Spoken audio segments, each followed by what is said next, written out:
Picture a universe that seems steady and predictable, a grand cosmic clockwork ticking along through the eons.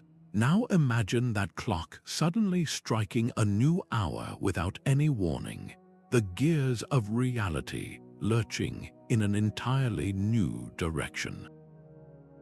This is not science fiction. This is the story of our cosmos. Time and again, the universe has shifted its entire trajectory in the blink of a cosmic eye, rewriting its own rules and leaving even the most brilliant scientists in a state of profound awe. From the explosive birth of space and time itself to the mysterious, silent fading of distant quasars, the cosmos is anything but static.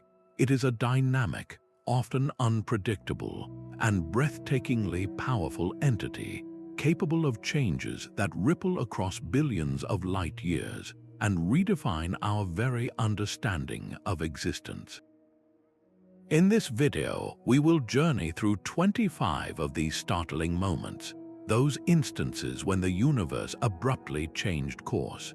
We will witness cosmic upheavals that challenge everything we thought we knew, from the sudden acceleration of its expansion to the violent collisions that shaped our home among the stars.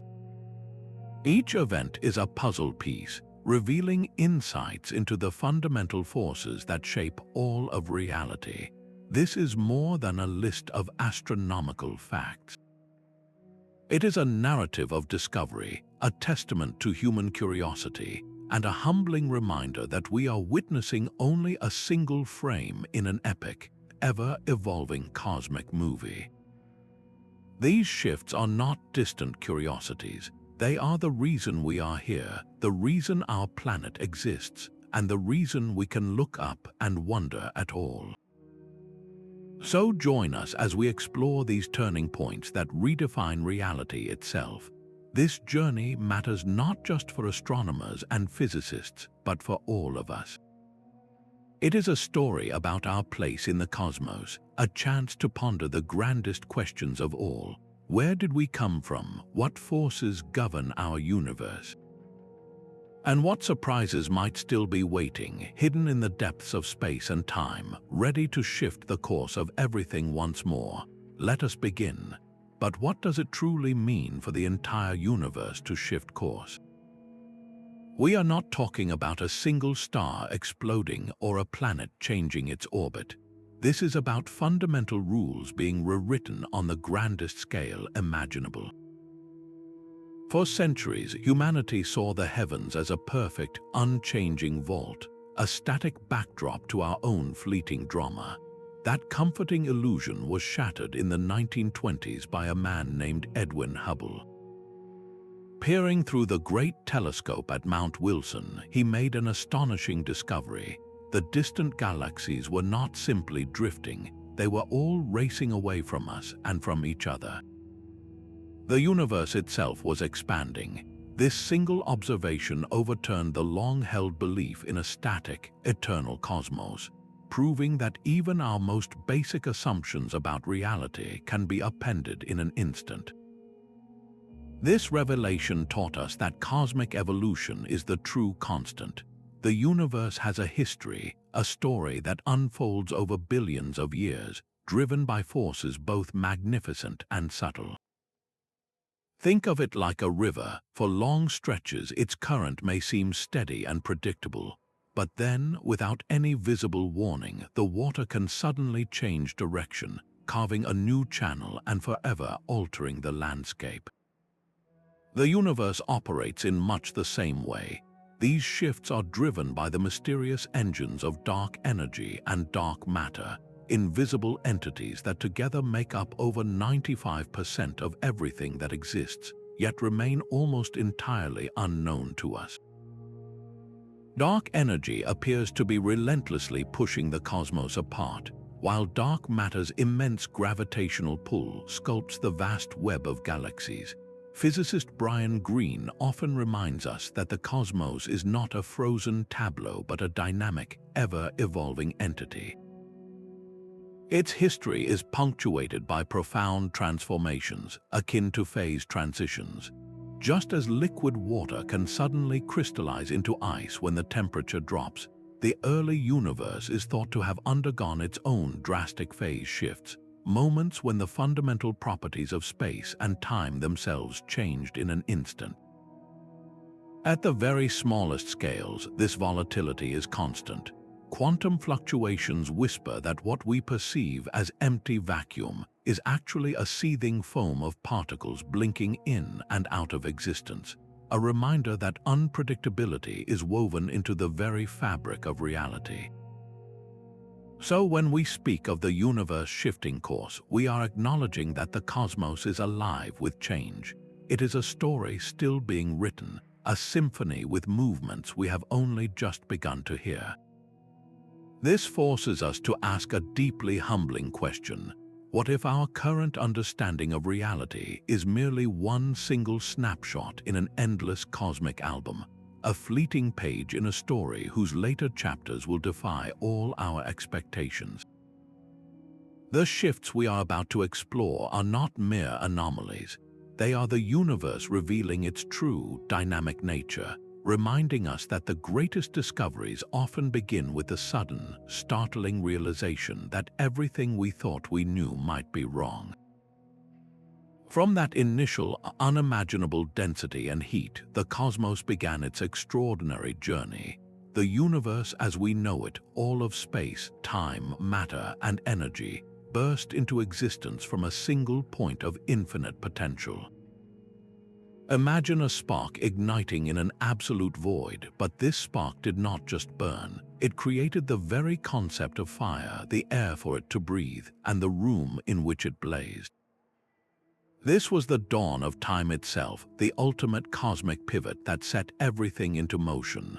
Cosmologist Stephen Hawking beautifully framed it as the moment when the universe began its journey, a journey we are still riding some 13.8 billion years later. We have tangible evidence of this birth echoing through the cosmos even today. It is called the cosmic microwave background radiation, a faint, cold glow that permeates all of space. This is the cooled remnant of that first flash of light, stretched and diluted by the expansion of the universe into a silent whisper of microwaves. It is the oldest fossil we can observe, a baby picture of the cosmos when it was a mere 380,000 years old, finally cool enough for light to travel freely. Yet the story of the Big Bang is far more complex than a simple explosion. Immediately following the initial event, the universe is thought to have undergone a period of incomprehensibly rapid growth known as inflation. In a fraction of a second, space itself expanded faster than the speed of light, smoothing out the cosmos and planting the tiny seeds that would one day grow into vast galaxies and galaxy clusters. This inflationary period solved numerous cosmological puzzles and set the stage for everything to come. As the young universe continued to expand and cool, the primordial soup of energy began to condense into the first particles. Within the first few minutes, protons and neutrons fused together, forming the nuclei of the lightest elements, hydrogen, helium, and a trace amount of lithium. This period of Big Bang nucleosynthesis was brief but crucial, creating the raw ingredients for all future stars and planets. The precise conditions of these first moments were exquisitely fine-tuned. Had the forces of physics been even slightly different, this elemental cookery might have failed, leaving a universe devoid of the complexity needed for life. This leads us to one of the most profound questions in all of science. While we understand the how of the universe's evolution from a hot, dense state, the why of its beginning remains a deep mystery. What, if anything, came before the Big Bang?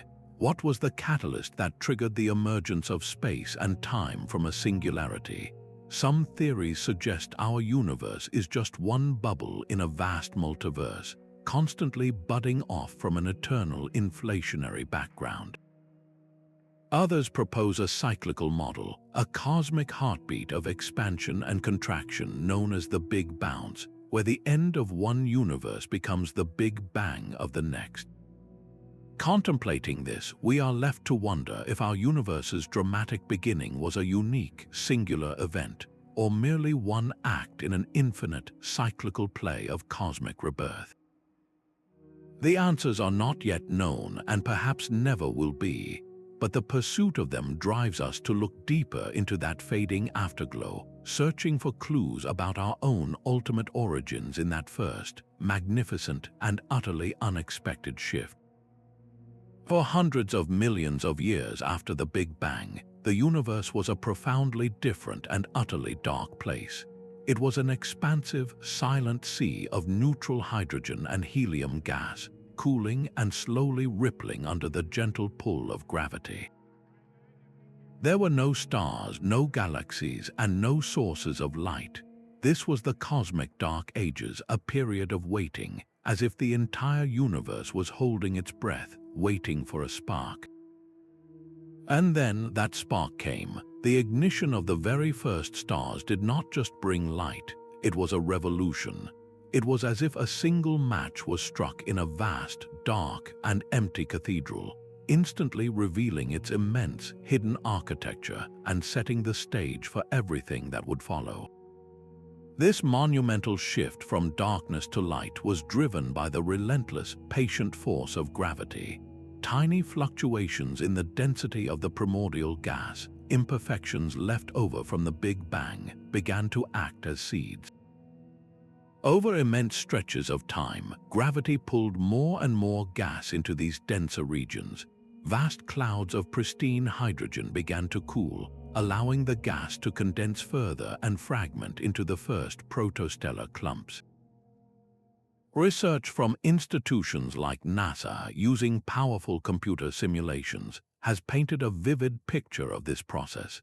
These weren't the gentle stellar nurseries we see today, laced with dust and complex molecules. They were raw, massive, and solitary collapses in an otherwise uniform universe. The birth of a star is a battle between gravity and pressure, and for these first stars, the outcome was extreme. With no previous generations of stars to pollute the gas with heavier elements, they formed from a pure, simple soup of hydrogen and helium. This purity meant they could grow to tremendous sizes, likely hundreds of times more massive than our own sun. Within the crushing, dense cores of these giants, temperatures and pressures finally reached a critical threshold. Nuclear fusion ignited. In a spectacular flash, hydrogen nuclei began to fuse into helium, releasing a torrent of energy. For the first time since the afterglow of creation faded, the universe had new, self-sustaining sources of brilliant, ultraviolet light. These first stars, often called population Roman III stars by astronomers, were nothing like the stable, long-lived stars we know. They were titans that lived fast and died young. Their immense size meant they burned their nuclear fuel at a ferocious rate, leading to lives that were spectacularly short, perhaps only a few million years. Their deaths were equally violent, ending in colossal supernova explosions that tore them apart. But in their destruction, they performed their most crucial cosmic duty.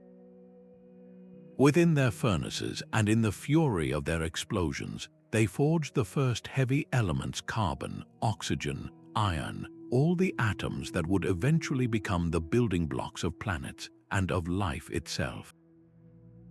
They quite literally seeded the void with the potential for complexity. This creation also triggered a powerful feedback loop. The intense ultraviolet radiation from these first stars began to burn off the fog of neutral hydrogen around them, ionizing the gas in a process we will explore next. Furthermore, the shock waves from their supernova explosions compressed nearby gas clouds, catalyzing the collapse of more stellar nurseries and kickstarting the formation of the second generation of stars. This generation, richer in heavy elements, could form smaller, more stable stars, some of which are still shining today. So when we look up at the night sky, at the countless stars and planets, we are seeing the legacy of those first violent beacons. They transformed a simple, dark, and inert universe into one ripe with possibility. How did these first, short-lived giants pave the way for the diverse cosmic structures we see today, and ultimately for us to be here contemplating their story?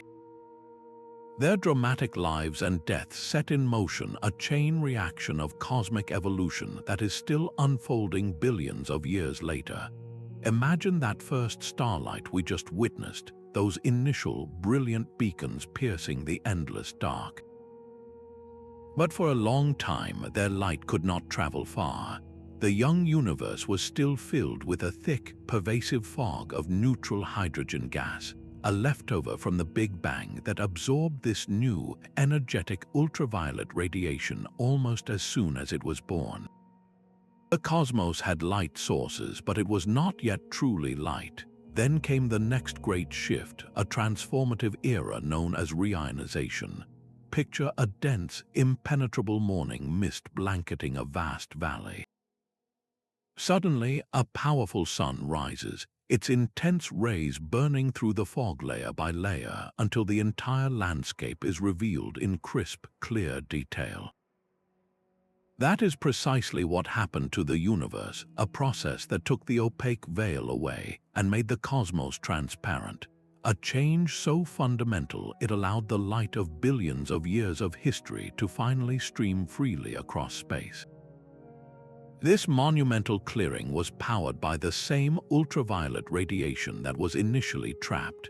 The energy from those first massive stars, and later from the first growing galaxies and their incredibly bright cores known as quasars, was so intense that it began to rip electrons away from the atoms of that neutral hydrogen fog. This process is called ionization. It transformed the hydrogen from a light-absorbing gas into a transparent, diffuse plasma. Astronomers like Wendy Friedman have dedicated their careers to mapping this pivotal chapter using instruments like the Hubble Space Telescope. By staring at incredibly faint, ancient galaxies, Hubble has helped piece together a timeline, suggesting this great transition was largely complete by the time the universe was about 1 billion years old. It was not a single, instantaneous event, but a gradual yet dramatic cosmological change that unfolded over hundreds of millions of years. Different cosmic actors played crucial roles in this process. The first populations of stars, though powerful, were also scattered. Their collective radiation began creating localized bubbles of transparent, ionized space around them, like clearings in a forest. As galaxies began to form and merge, these bubbles grew larger and began to overlap. Then, the quasars entered the stage. These are supermassive black holes at the centers of young galaxies, feeding voraciously on surrounding matter, and in turn blasting out unbelievable amounts of energy, becoming the most luminous and efficient ionizing engines in the universe. Their powerful jets could punch through vast regions of neutral gas, accelerating the reionization process dramatically. We have tangible evidence of this era's end from distant beacons whose light has been traveling for almost the entire age of the universe. The quasar known as Euler's J1120+0641 is one such beacon. Its light, which we see today, left its source when the universe was only 750 million years old. Analysis of its spectrum shows that the space around it was almost entirely transparent. The fog had been lifted. This tells us that by that point, reionization was in its final stages, a crucial data point in our cosmic timeline. The repercussions of this shift are still with us today. The transparent universe allowed light to travel for billions of years without being absorbed, enabling us to see galaxies at phenomenal distances and peer back in time to witness cosmic history firsthand. It also affected the future of galaxy formation itself, as the now ionized intergalactic medium behaved differently. changing how gas could cool and collapse to form new stars in later epochs. This forces us to consider a profound and delicate question. What if the process had been less efficient or had taken much longer? If those first stars and galaxies had not been quite powerful enough to completely burn away the fog, the universe might have remained partially opaque. The light from ancient objects would be hidden from view, and our understanding of the cosmos would be based on a fragmented, obscured history. The successful and complete reionization of the universe was a critical step in creating the clear, observable expanse we study today, a necessary condition for creatures like us to eventually look up and trace the story of everything back to its dramatic beginnings. After the universe cleared its great fog, becoming a transparent stage for the cosmic drama to unfold, astronomers believed they understood the next act. The gravitational pull of all the matter in the cosmos, from the mightiest galaxies to the faintest wisps of gas, was expected to act like a cosmic brake, gradually slowing down the expansion that began with the Big Bang. The only real question was whether the universe had enough matter to eventually halt and reverse the expansion in a big crunch, or if it would simply coast onward, forever expanding but at an ever-decreasing rate. Then, in 1998, two independent teams of researchers made an observation so bizarre it turned cosmology upside down. They discovered the universe was not slowing down at all. Instead, its expansion was accelerating, speeding up as if it had found a hidden source of energy. Imagine throwing a ball straight up into the air, watching it slow as gravity pulls it back, only to see it suddenly and inexplicably lurch faster upward, racing away into the sky against all known forces. This was the baffling reality that confronted scientists. The key evidence came from a specific type of stellar explosion, a thermonuclear supernova known as a Type 1a. These events are what astronomers call standard candles, because they all erupt with a very predictable, known intrinsic brightness. By carefully measuring how bright they appear to us here on Earth, scientists can calculate with great precision just how far away they are. Furthermore, by analyzing the light from these supernova, they can determine how much the universe has stretched since the moment the explosion occurred, a measure known as redshift. The two teams, one led by Saul Perlmutter and the other by Adam Rees and Brian Schmidt, were using this technique to measure distant supernova, seeking to pin down the rate of the universe's deceleration. Instead, they found the opposite. The most distant supernova, whose light had been traveling for billions of years, were significantly dimmer than their redshifts indicated they should be. This meant they were much farther away than anyone had predicted. The only possible explanation was that the expansion of space itself had accelerated over time, pushing these galaxies farther away from us at an ever-increasing rate. As Rees later described it, the result was a complete cosmic surprise, a finding so shocking that the teams spent months double and triple checking their data for errors before finally, reluctantly, accepting the impossible truth. This shocking acceleration required a cause, a mysterious force powerful enough to overcome the gravitational pull of the entire universe. Scientists named this force dark energy. It is not a substance like dark matter, which clumps together and pulls things in with gravity. Instead, dark energy seems to be a property of space itself, a constant energy density that exerts a negative pressure, pushing space apart. One leading theory is that dark energy is the cosmological constant, a concept first proposed by Albert Einstein and later discarded as his greatest blunder. Einstein introduced the constant into his equations of general relativity to allow for a static universe that neither expanded nor contracted. When the universe was later found to be expanding, he removed it. Now, it seems he may have been right for the wrong reason. The cosmological constant represents a fixed energy inherent to the vacuum of space. As the universe expands and more space is created, more of this repulsive energy comes into existence, driving the acceleration ever faster. The evidence for this accelerating expansion, which earned Perlmutter, Rees, and Schmidt the Nobel Prize in Physics in 2011, is now overwhelming and comes from multiple independent observations, including the cosmic microwave background and large-scale galaxy clustering. Yet the true nature of dark energy remains one of the greatest mysteries in all of science.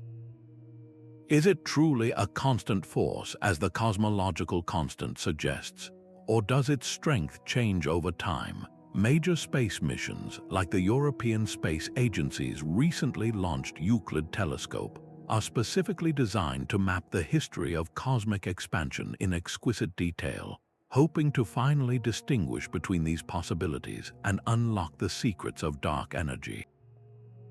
This discovery forces us to confront a profound and unsettling question about the ultimate fate of everything. If dark energy continues to accelerate the universe's expansion indefinitely, distant galaxies will eventually be pushed beyond our observable horizon, their light forever lost to us. The cosmos could be headed toward a cold, lonely, and isolated end, a vast emptiness known as the Big Freeze. This unexpected acceleration rewrote the final chapter of our cosmic story, revealing a universe far stranger and more mysterious than we ever imagined.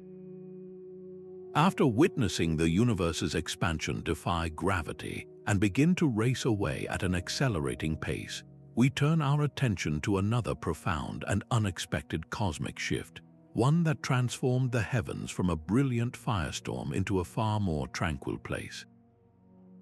Picture a metropolis at the height of its power, its skyline ablaze with light and its streets pulsing with frenetic energy.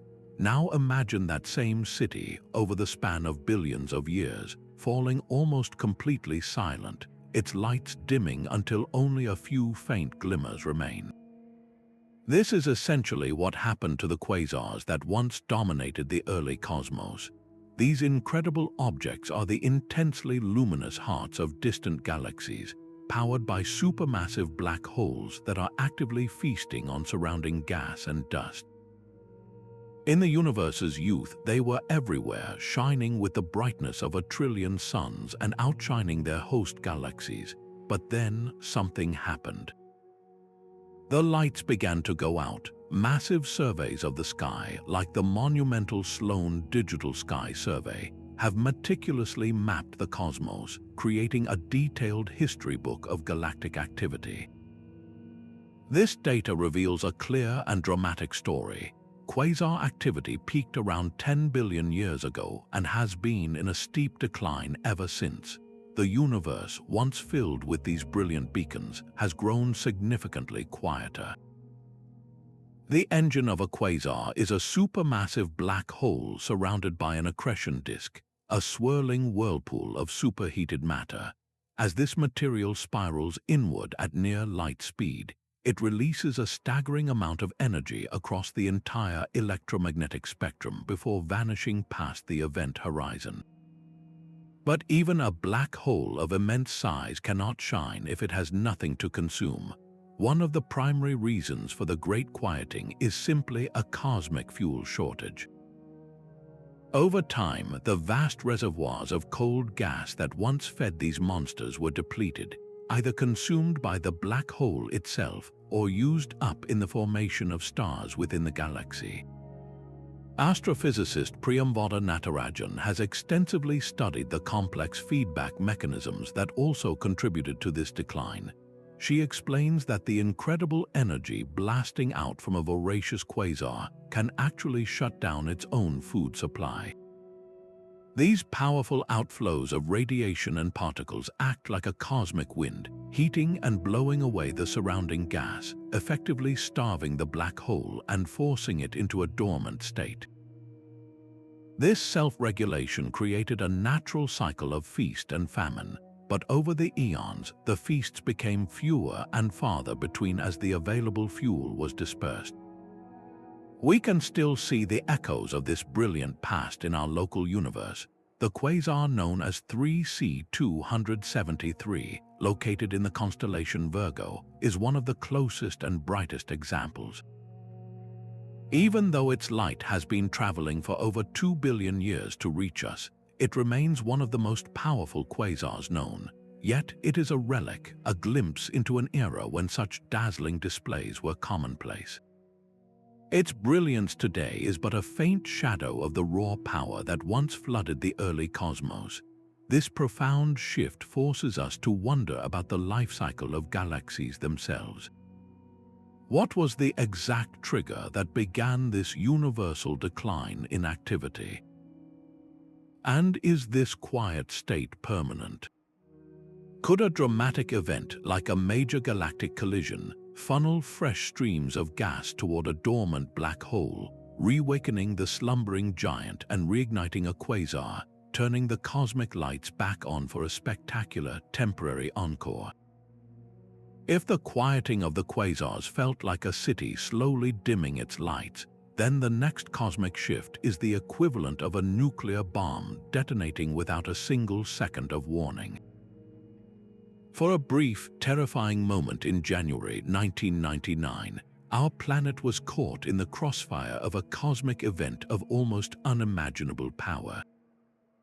A wave of high-energy radiation, having journeyed across billions of light-years of empty space, slammed into Earth's upper atmosphere.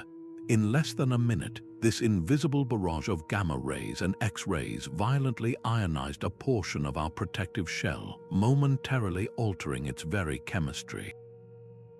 The source was not a nearby star or a solar flare, but an explosion so cataclysmic that it had occurred more than halfway across the observable universe.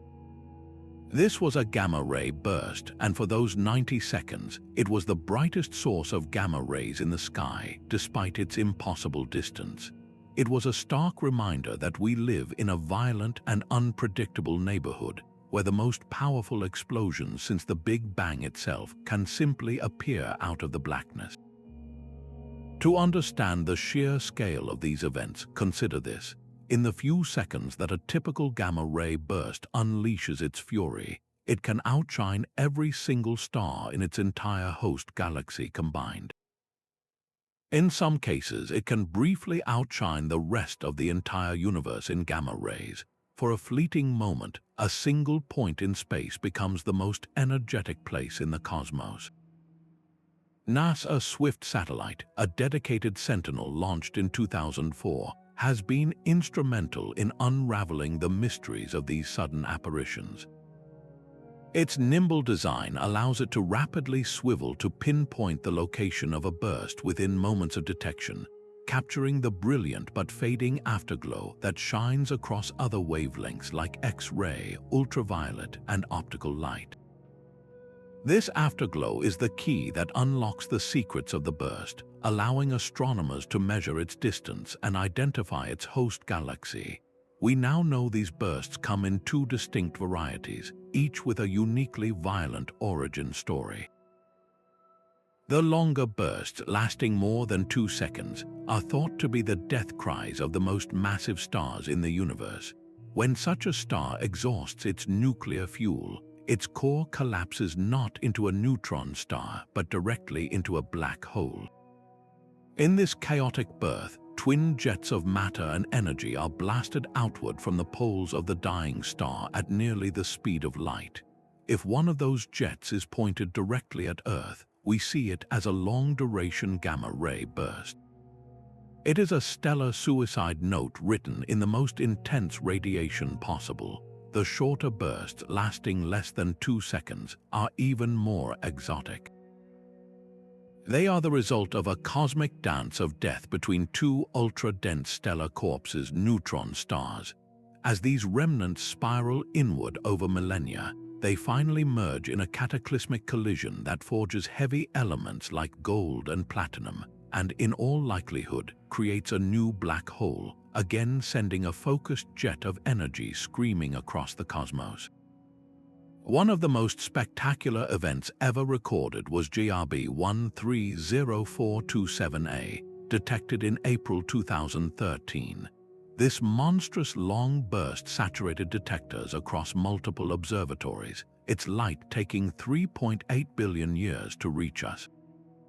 Its afterglow remained visible to amateur astronomers with small telescopes for weeks, a testament to the unbelievable amount of energy released. These random and fleeting cosmic fireworks are more than just a spectacular light show. They act as piercing searchlights, illuminating the vast tracts of intergalactic space their light travels through. By studying how their light is absorbed by distant gas clouds, we can map the structure of the universe. They also serve as profound teachers, giving us a front-row seat to the most extreme physics governing the death of stars and the birth of black holes, revealing the beautiful and violent processes that have shaped the cosmos since its very beginning. Just as gamma-ray bursts showcase the violent brilliance of the visible cosmos, another, far more subtle and enigmatic force was slowly revealing its presence, not through light but through its ghostly gravitational pull. Picture a vast, invisible hand gently guiding the motions of stars and galaxies, a cosmic puppeteer whose strings are the fabric of gravity itself. This is the profound mystery of dark matter. The first hints of this unseen actor emerged not with a flash but through careful calculation. In the 1930s, a brilliant and eccentric astronomer named Fritz Zwicky was studying the Coma cluster, an enormous collection of over 1,000 galaxies bound together by gravity. By measuring how fast these individual galaxies were moving, he made a startling discovery. They were all orbiting the cluster's center so rapidly that the collective gravity from all the visible stars and gas should have been utterly insufficient to hold the cluster together. According to all known physics, the Coma cluster should have flown apart eons ago. Zwicky concluded that there must be some form of dunkel materie, or dark matter, providing the extra gravitational glue. His ideas were largely dismissed at the time, considered too radical a departure from conventional science. The case for this missing mass would not be firmly re-established for another 4 decades, thanks to the pioneering work of astronomer Vera Rubin and her colleague Kent Ford.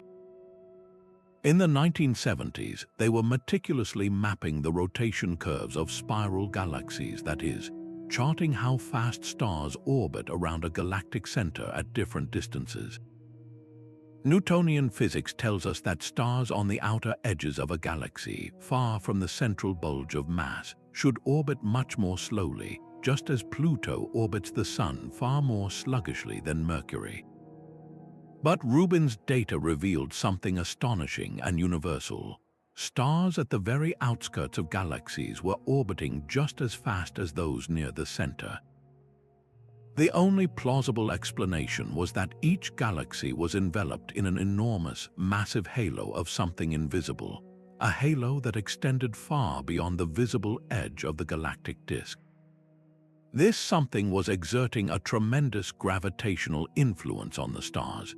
As Rubin herself succinctly put it, the stars were telling us that the laws of gravity we knew were incomplete, or that there was a vast amount of matter we could not see. Modern astronomy has since provided even more direct, though still indirect, evidence for this dark matter through a phenomenon called gravitational lensing. This is a dramatic effect predicted by Einstein's theory of general relativity, where the gravitational field of a massive object, like a cluster of galaxies, warps the very fabric of space-time around it, acting like a giant lens. This cosmic lens can bend and distort the light from even more distant galaxies behind it, creating stretched and magnified arcs of light, and sometimes even multiple images of the same background object. When astronomers study these cosmic lenses, they can calculate how much mass must be present in the foreground cluster to cause such extreme warping. Time and again, the mass required is far greater than the mass of all the visible stars and hot gas combined. The lens reveals the presence of a deep gravitational well carved out by dark matter. Perhaps the most stunning proof came from observations of a system known as the Bullet Cluster. This is not a single object, but the aftermath of a high-speed collision between two massive galaxy clusters. When these behemoths smashed into each other, the different components that make them up behaved in drastically different ways. The clouds of hot, ionized gas from each cluster, which contain the bulk of their normal, visible matter, slammed into each other due to electromagnetic forces and slowed down dramatically, much like two clouds of smoke colliding. However, the dark matter from each cluster, which does not interact with light or with itself in any way other than gravity, simply passed right through the horrific collision unaffected. By carefully mapping the mass distribution using gravitational lensing, astronomers found that the peak of the total mass, the dark matter, was not located with the peaks of the visible gas where the stars were. It had sailed clear through, leaving the visible matter behind. This was a direct observational demonstration that most of the matter in the universe is not only dark, but is fundamentally different from the stuff that makes up our familiar world.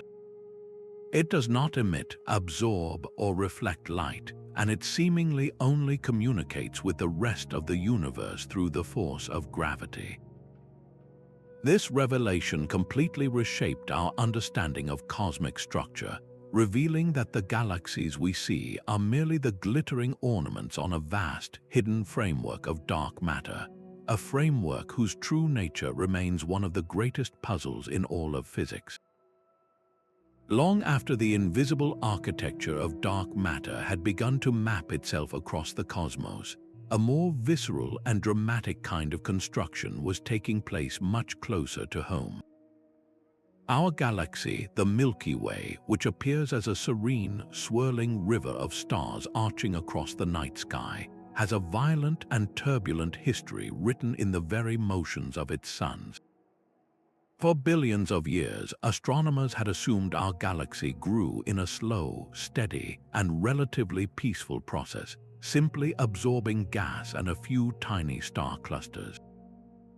But then came the Gaia spacecraft, a European Space Agency mission with a simple yet profoundly powerful goal: to create the most precise three-dimensional map of nearly 2 billion stars in our galaxy. Gaia did not just take a picture, it measured each star's position, distance, and most importantly, its precise motion through space. When astronomers like Amina Helmi of the University of Groningen began to sift through the first torrents of this exquisite data, they noticed something extraordinary. A population of stars in the Milky Way's outer halo were not moving randomly. Instead, they were all streaming together in a distinct, shared orbit, a celestial parade moving in the opposite direction to the majority of the galaxy's stars. This was the ghost of an ancient catastrophe, the unmistakable signature of a long-dead galaxy whose stars had been shredded and absorbed into our own. This phantom galaxy was named Gaia Enceladus, and its collision with the infant Milky Way some 10 billion years ago was a defining moment in our cosmic story. The evidence for this colossal merger is written not only in the stars' motions but in their very essence, their chemical signatures. Stars act as cosmic fossils, preserving in their atmospheres the elemental composition of the gas cloud from which they were born. Stars born within the primordial Milky Way formed from gas that had been enriched by many generations of supernova, making them relatively metal-rich. In stark contrast, the stars identified as belonging to Gaia Enceladus are significantly poorer in metals. This tells us that Gaia Enceladus was a smaller, dwarf galaxy that simply did not have the same intense history of star formation and stellar death to cook heavy elements. Its stars are ancient relics from a simpler, more pristine time. When these two galaxies finally merged, it was not a gentle embrace but a chaotic and violent encounter. Computer simulations of the event show the smaller galaxy being torn apart by the Milky Way's far stronger gravity, its stars strewn out into a vast, messy halo, forever altering the shape and structure of our galactic home. This was far from a destructive end, however. This colossal influx of new material, this cosmic merger, triggered a tremendous burst of star formation.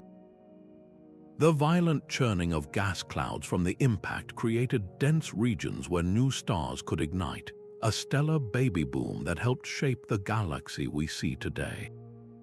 The very heart of our galaxy, its central bulge, may have been forged in the fiery aftermath of this collision.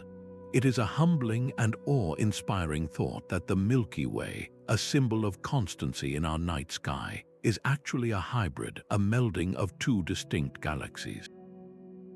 Every time we look up, we are seeing the peaceful, integrated result of a once violent union. How different would our night sky appear if that ancient collision had never happened?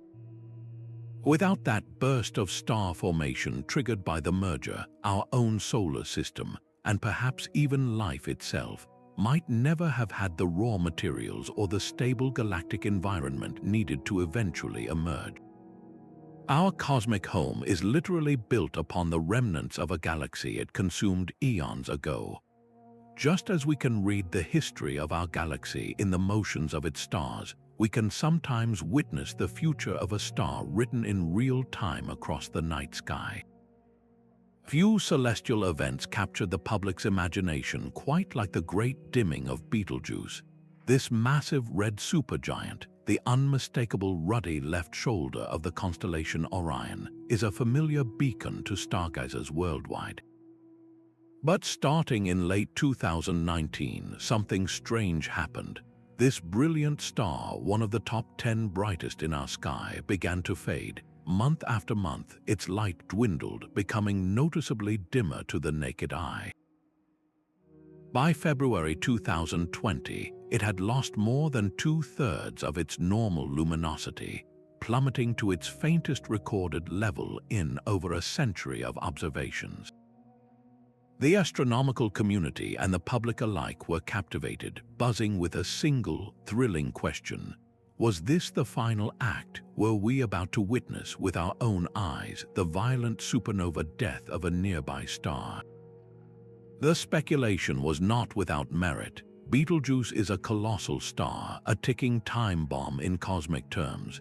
If placed at the center of our solar system, its bloated atmosphere would extend past the orbit of Jupiter, engulfing the inner planets.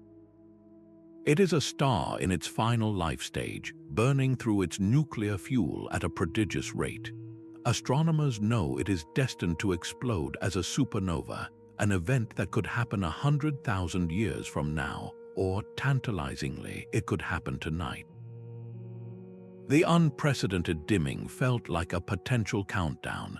Social media lit up with excitement, and telescope observatories around the globe swiveled to keep a constant watch on the ailing giant.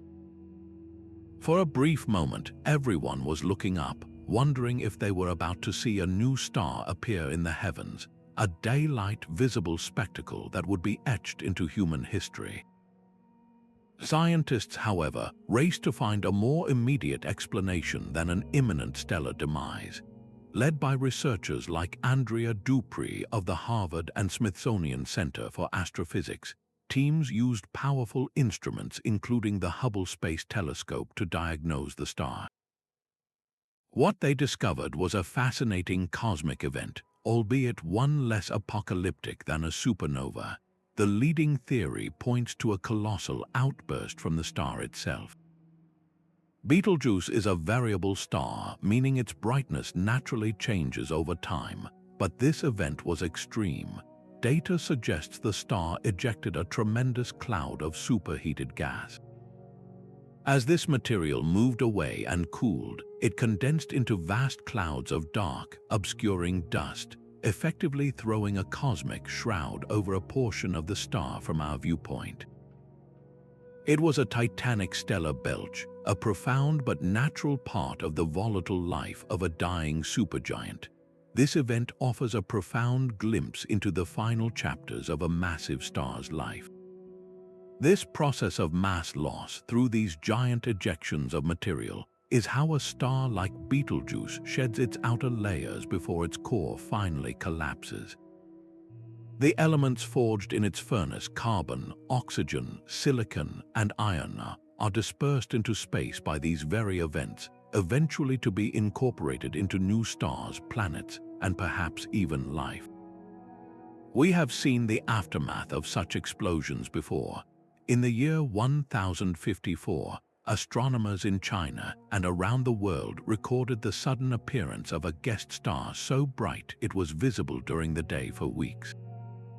That was supernova SN 1054, and its remnant is the beautiful Crab Nebula we observe today. The great dimming of Betelgeuse gave us a front-row seat to the kind of pre-supernova activity that, until now, we could only theorize about. It served as a powerful reminder that the cosmos is a dynamic, living system, and even its most constant-seeming lights are capable of sudden and dramatic change, keeping us forever watching and wondering what will happen next. Far beyond the orbit of Neptune, in the frigid, silent blackness at the very edge of the Sun's gravitational grasp, lies a realm of profound stillness. This is the Oort cloud, a vast spherical shell of icy planetesimals enveloping our solar system like a distant, dormant halo. Imagine it as a frozen pond, countless miles wide, its surface perfectly still for eons. Then a stone is thrown, not a literal stone, of course, but a gravitational disturbance. A star, invisible to the naked eye and light years away, passes through our galactic neighborhood. Its gravity, though faint, sends ripples through this cosmic pond. These ripples are gravitational nudges, tiny pushes and pulls that are just enough to dislodge a few of the countless frozen bodies orbiting in this deep freeze.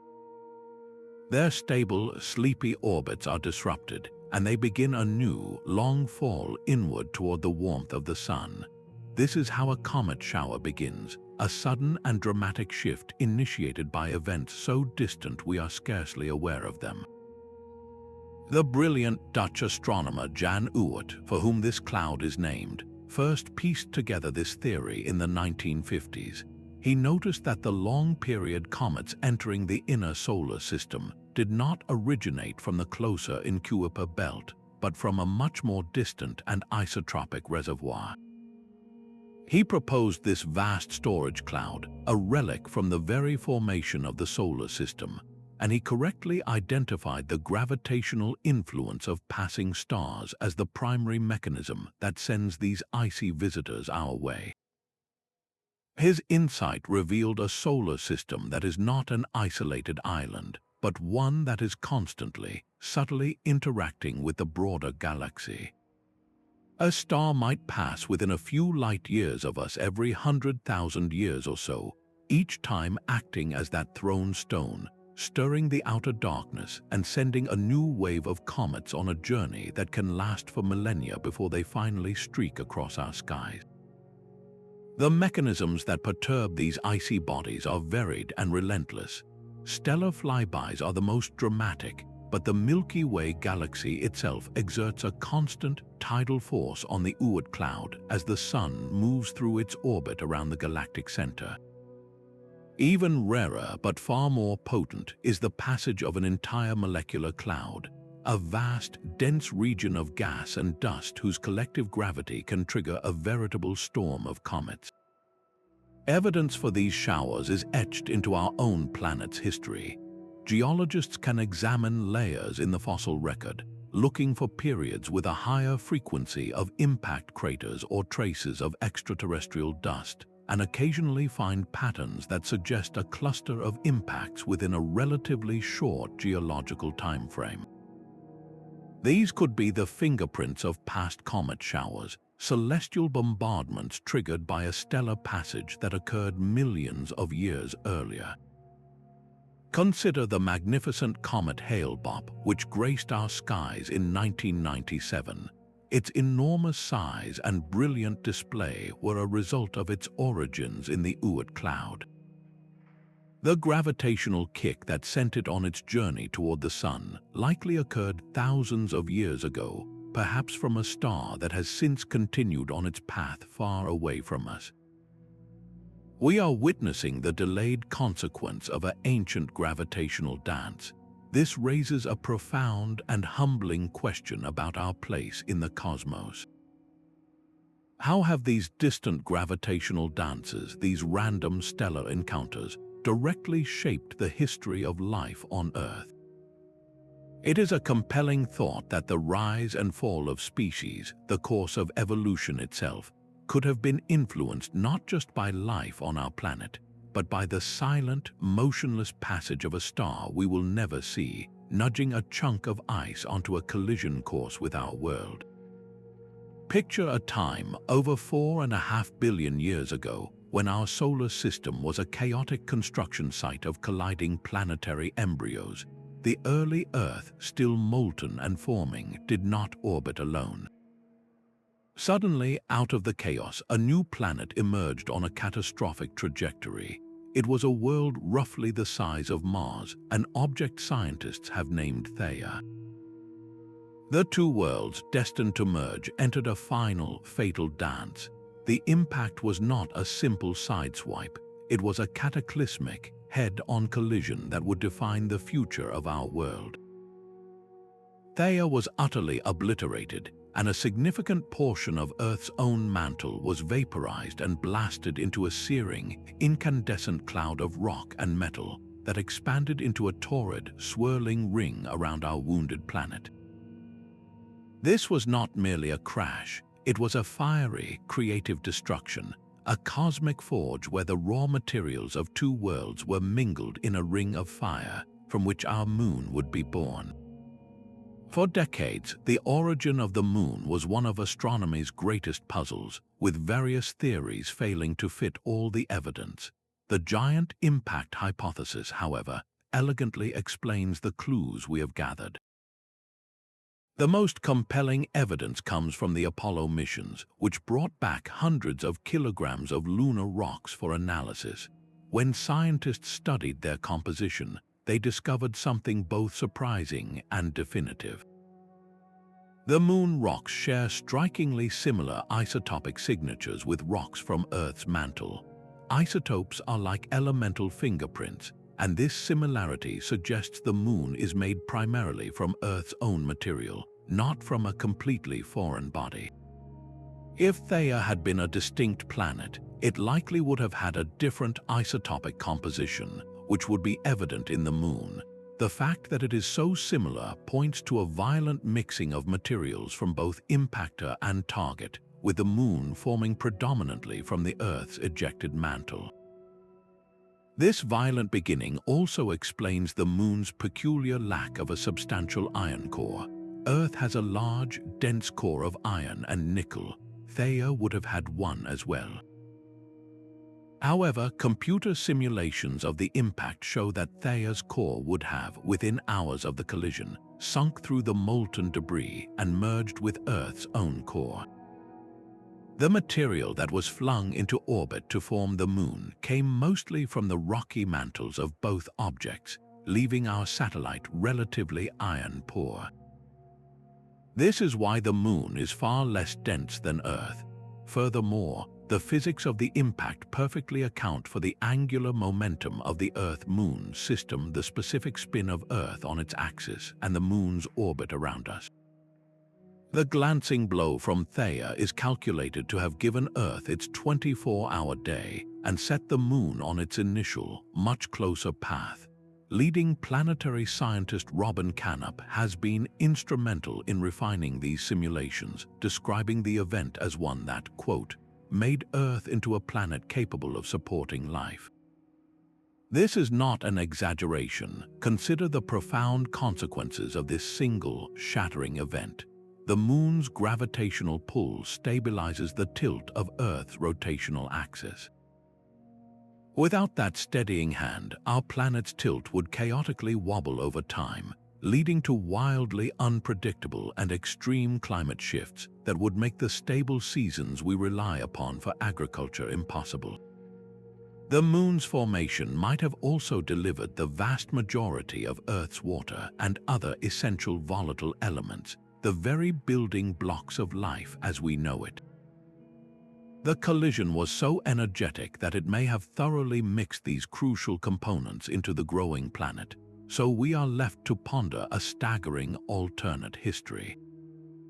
What if that Mars-sized object had missed? What if the collision had been less direct or Theia had been a different size? Without the Moon, Earth would be a profoundly different world.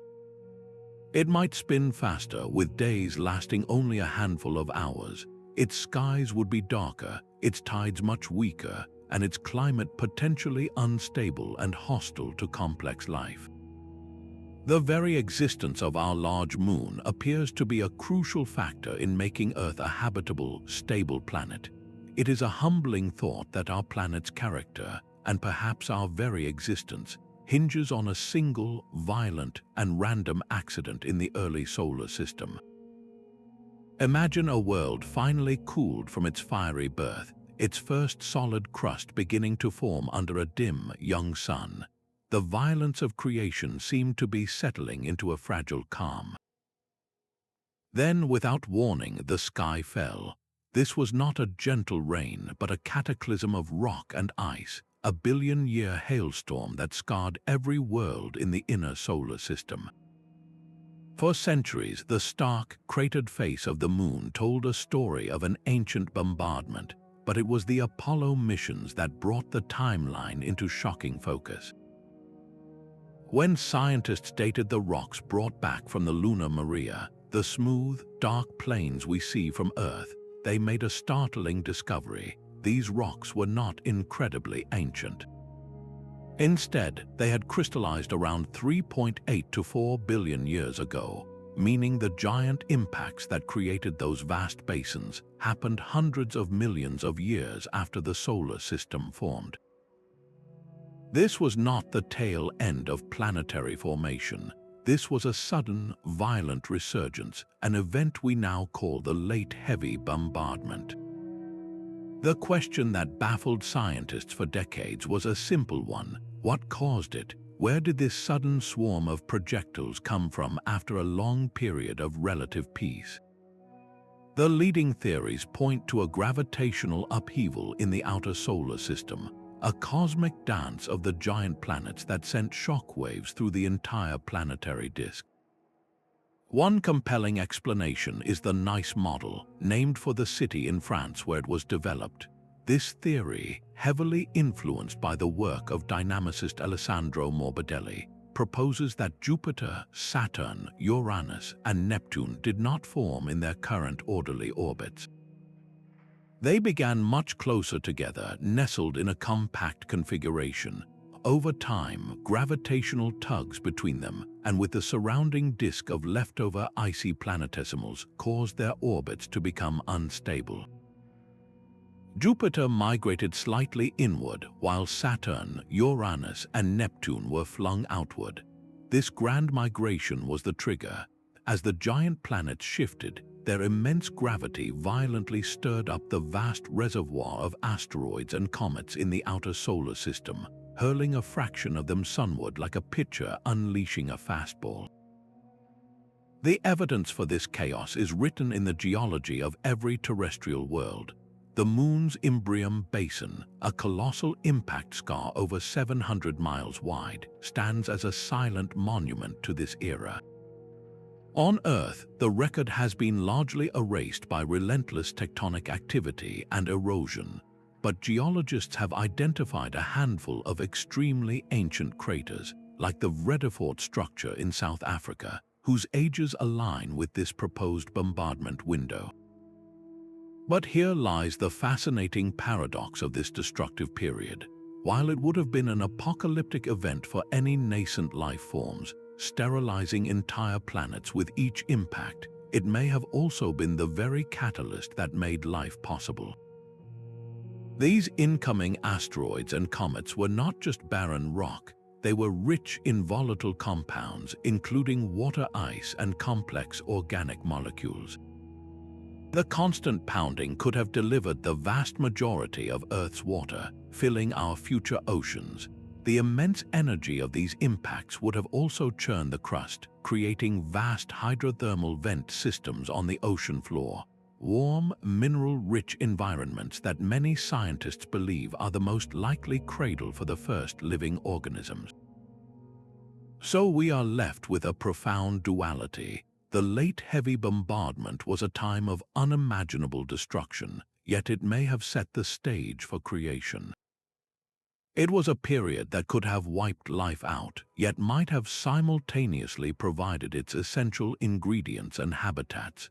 This forces us to reconsider the nature of cosmic violence. It is not merely an agent of extinction, but also a sculptor of worlds and a potential gardener of life. The chaos of the early solar system, it seems, was not just random noise. It was a necessary, if brutal, part of building a planetary system capable of nurturing the fragile spark of biology. For the longest time, we pictured the birth of a giant planet as a slow, stately affair. A small, rocky core would gradually form over millions of years, patiently sweeping up gas from the surrounding disk until it achieved its massive girth. It was a process that seemed to mirror the ponderous orbits of these gas giants themselves. But this elegant model concealed a fatal flaw, a puzzle that quietly nagged at planetary scientists. If Jupiter's core grew so slowly, the gas in the young solar nebula would have had time to be swept away by the solar wind before the planet could claim it. According to the old rules, Jupiter should never have become the giant it is today. The solution to this conundrum required a complete shift in perspective, replacing a slow gathering of stones with a sudden, decisive avalanche of pebbles. This new theory, championed by astrophysicists like Anders Johansson, is known as Pebble accretion. Imagine a lone snowball rolling down a vast, snowy hillside. At first, it picks up a few flakes, but as it moves, it grows larger, and its increasing surface area allows it to gather snow at an ever-accelerating rate. What begins as a tiny sphere becomes a massive, unstoppable boulder of snow by the time it reaches the bottom. This is the essence of Pebble accretion. In the early solar system, the protoplanetary disk was filled with countless tiny, centimeter-to-meter-sized particles of ice and rock, the pebbles. A small planetary embryo, perhaps no larger than an asteroid, would orbit the young sun. As it moved, it created a gentle gravitational wake. Pebbles drifting inward from the outer disk would be caught in this wake, slowing down just enough to be captured and accreted or stuck onto the growing core. This process was exponentially faster than the traditional model of colliding kilometer-sized planetesimals. A core could reach 20 to 30 times the mass of Earth, the critical threshold needed to begin rapidly pulling in vast amounts of hydrogen and helium gas in a mere 100,000 to 1 million years. It was a cosmic growth spurt of breathtaking speed. Observations from powerful instruments like the Atacama Large Millimeter Array or ALMA telescope have provided stunning visual support for this idea. ALMA has peered into other young star systems and seen exactly what the theory predicts: rings and spirals in the protoplanetary dust, with dark bands that suggest planets are forming and vacuuming up material. In some systems, we see hints of giant planets orbiting far from their stars, in regions where the slow core accretion model would have struggled to build them. Pebble accretion elegantly explains their presence, suggesting that the process is a universal one, a fundamental recipe for building giant worlds across the cosmos. The implications of Jupiter's rapid formation reverberate throughout our solar system's architecture, casting it in the role of a protective guardian. By quickly becoming the gravitational titan of our neighborhood, Jupiter dramatically altered the environment for everyone else. Its immense gravity acted as a shield for the inner, rocky planets. It either flung incoming comets hurled outward from the chaotic outer solar system, entirely out into the Oort cloud or toward the Sun, or it absorbed their impact itself. The famous 1994 collision of comet Shoemaker-Levy 9 with Jupiter was a dramatic, modern-day example of this protective function. Had Jupiter not formed so quickly and so large, the inner solar system would have remained a shooting gallery for a much longer period, subjected to a constant barrage of icy impactors. This relentless pounding could have prevented the stable, calm conditions necessary for Earth's oceans to settle and ultimately for life to take root and evolve. Its swift birth was not just a detail of its own history. It was a pivotal event that helped create the peaceful corner of the galaxy we now call home. For centuries, our solar system was the only blueprint we had for how planets form and arrange themselves. We expected other star systems to follow a similar pattern, with small, rocky worlds orbiting close to their suns and gas giants reigning in the colder, outer regions. This tidy model was completely upended in 1995 with a discovery that sent shockwaves through the world of astronomy. Two Swiss astronomers, Michel Mayer and Didier Queloz, announced they had found a planet orbiting a sun-like star called 51 Pegasi. But this was no ordinary world. Dubbed 51 Pegasi b, it was a giant ball of gas comparable in mass to Jupiter, yet it was orbiting impossibly close to its star. Its year lasted a mere 4 Earth days, and its surface temperature was searing enough to melt iron. This bizarre object was the first of a new class of planets called hot Jupiters, and its existence was a direct challenge to everything we thought we knew. This single discovery flung the door wide open, and a flood of alien worlds followed. The Kepler Space Telescope, launched in 2009, became a relentless planet hunting machine. By staring at a single patch of sky and monitoring the faint dimming of stars as planets crossed in front of them, Kepler revealed a cosmos teeming with planetary diversity that far exceeded our wildest imaginations. We learned that our solar system is not the standard model. It is merely one variation on an infinite theme of possibilities.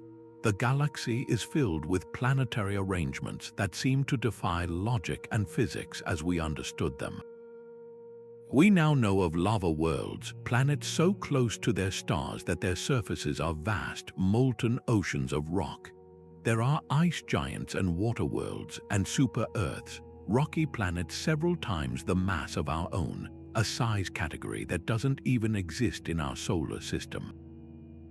Some planets orbit 2 stars at once, like the fictional Tatooine from Star Wars, but very real. Others drift alone in the eternal darkness of interstellar space, rogue planets ejected from their home systems.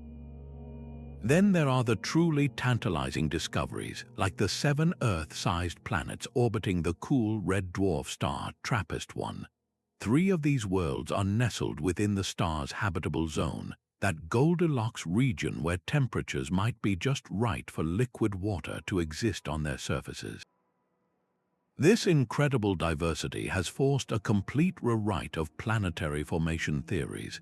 How does a gas giant like 51 Pegasi b end up so close to its star?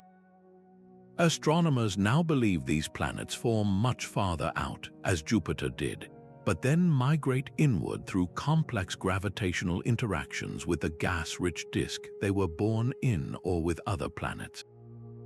The existence of super-Earth suggests that the process of building rocky planets can often continue well past the point it did in our own system, gathering much more material. Every strange new world is a data point, challenging our models and pushing us toward a deeper, more nuanced understanding of how planetary systems are born and evolve. This grand cosmic census forces us to ask a humbling question.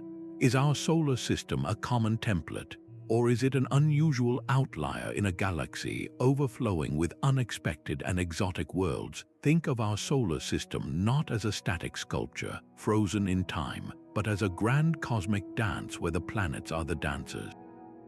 Their movements are choreographed by gravity, and according to the most compelling models we have, this dance involved a dramatic reshuffling of partners billions of years ago. For a long time, we imagined the planets formed more or less where they are today, but clues began to emerge that this peaceful picture was wrong.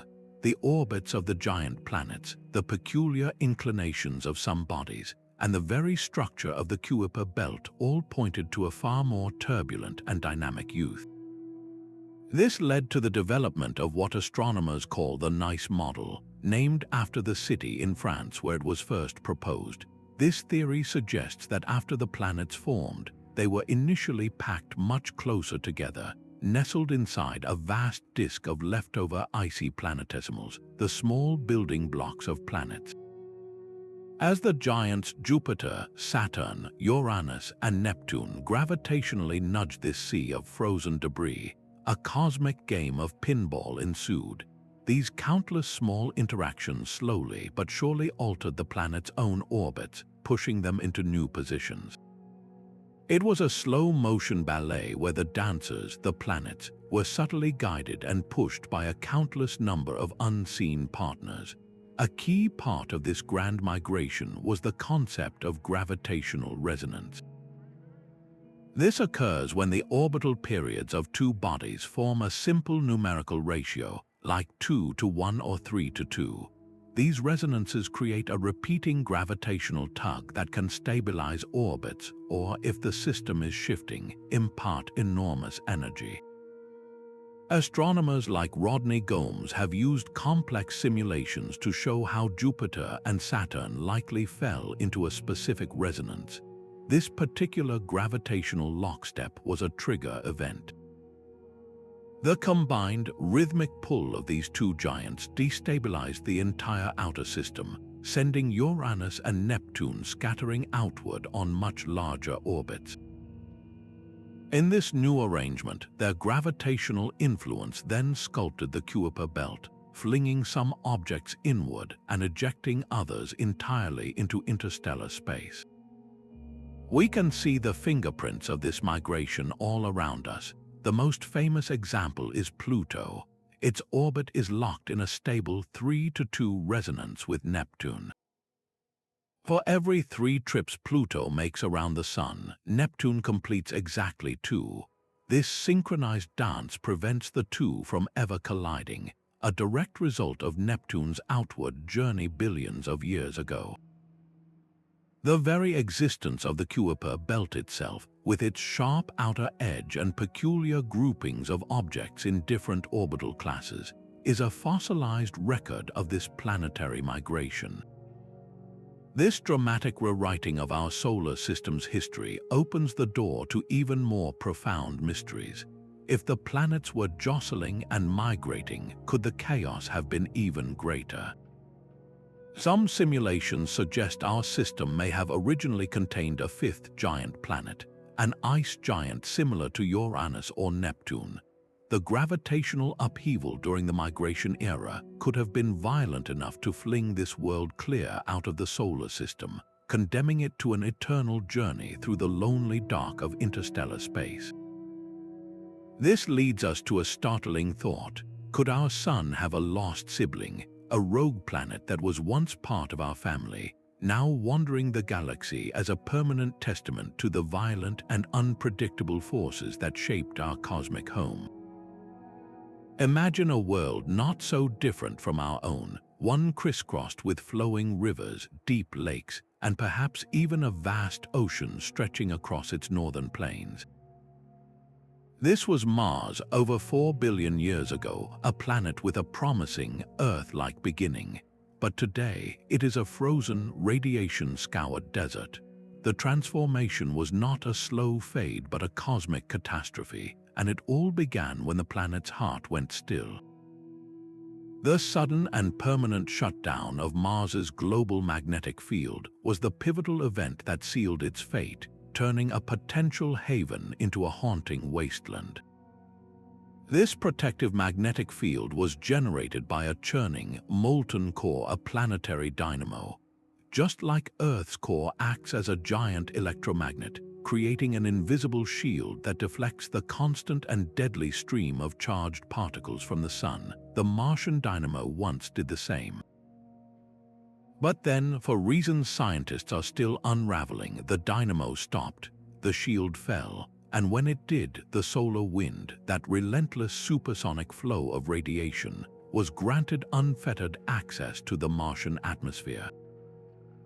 Bruce Jakosky, the principal investigator for NASA EMA-VEN mission, which orbits Mars specifically to study this process, puts it starkly.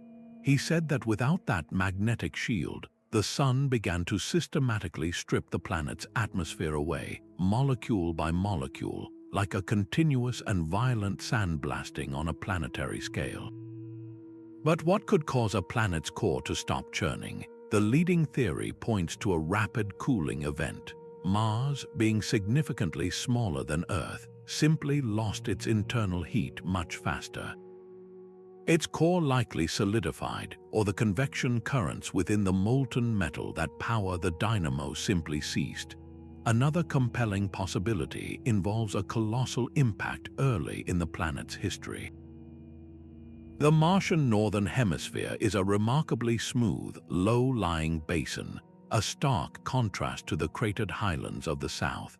This hemispheric dichotomy is one of the planet's greatest mysteries, and some models suggest it could be the scar from an impact so enormous it literally stunned the planet's core, disrupting the internal dynamics and halting the magnetic field. It might have been a single, catastrophic blow that began the long, slow death of Mars. The evidence for this profound shift is written across the Martian landscape. Orbiters and rovers have sent back undeniable proof.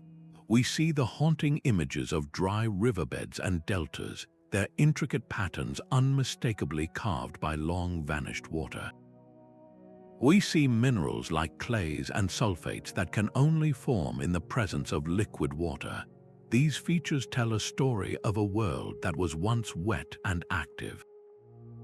Furthermore, missions like EMA-VEN have directly measured the atmospheric stripping in action, observing particles being ripped away by the solar wind and lost to space forever. The planet itself is a museum of its own tragedy. This leads to a deeply unsettling question for us here on Earth. Could our planet suffer a similar fate in the distant future? Earth's magnetic field is also generated by a dynamic, liquid core, and while it is robust and stable now, it too will eventually cool. The processes that doomed Mars are not unique to it. They are a natural part of a planet's life cycle. Our greater size gives us a much longer timescale, a far greater reservoir of internal heat to keep our protective shield active for billions of years to come. But the story of Mars serves as a powerful reminder that a planet's habitability is a fragile balance.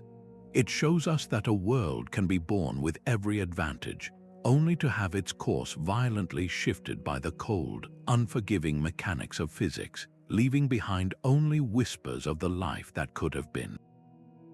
On the morning of June 30th, 1908, in a remote part of Siberia near the Podkamennaya Tunguska River, a man named Semyon Semenov was sitting on the porch of his trading post. Without warning, the sky tore in two. He later described a searing blue light, brighter than a second sun, that split the heavens. The heat was so intense he felt his shirt might catch fire. Then an invisible force lifted him from his seat and threw him several feet as a series of thunderous roars shook the very foundation of the world.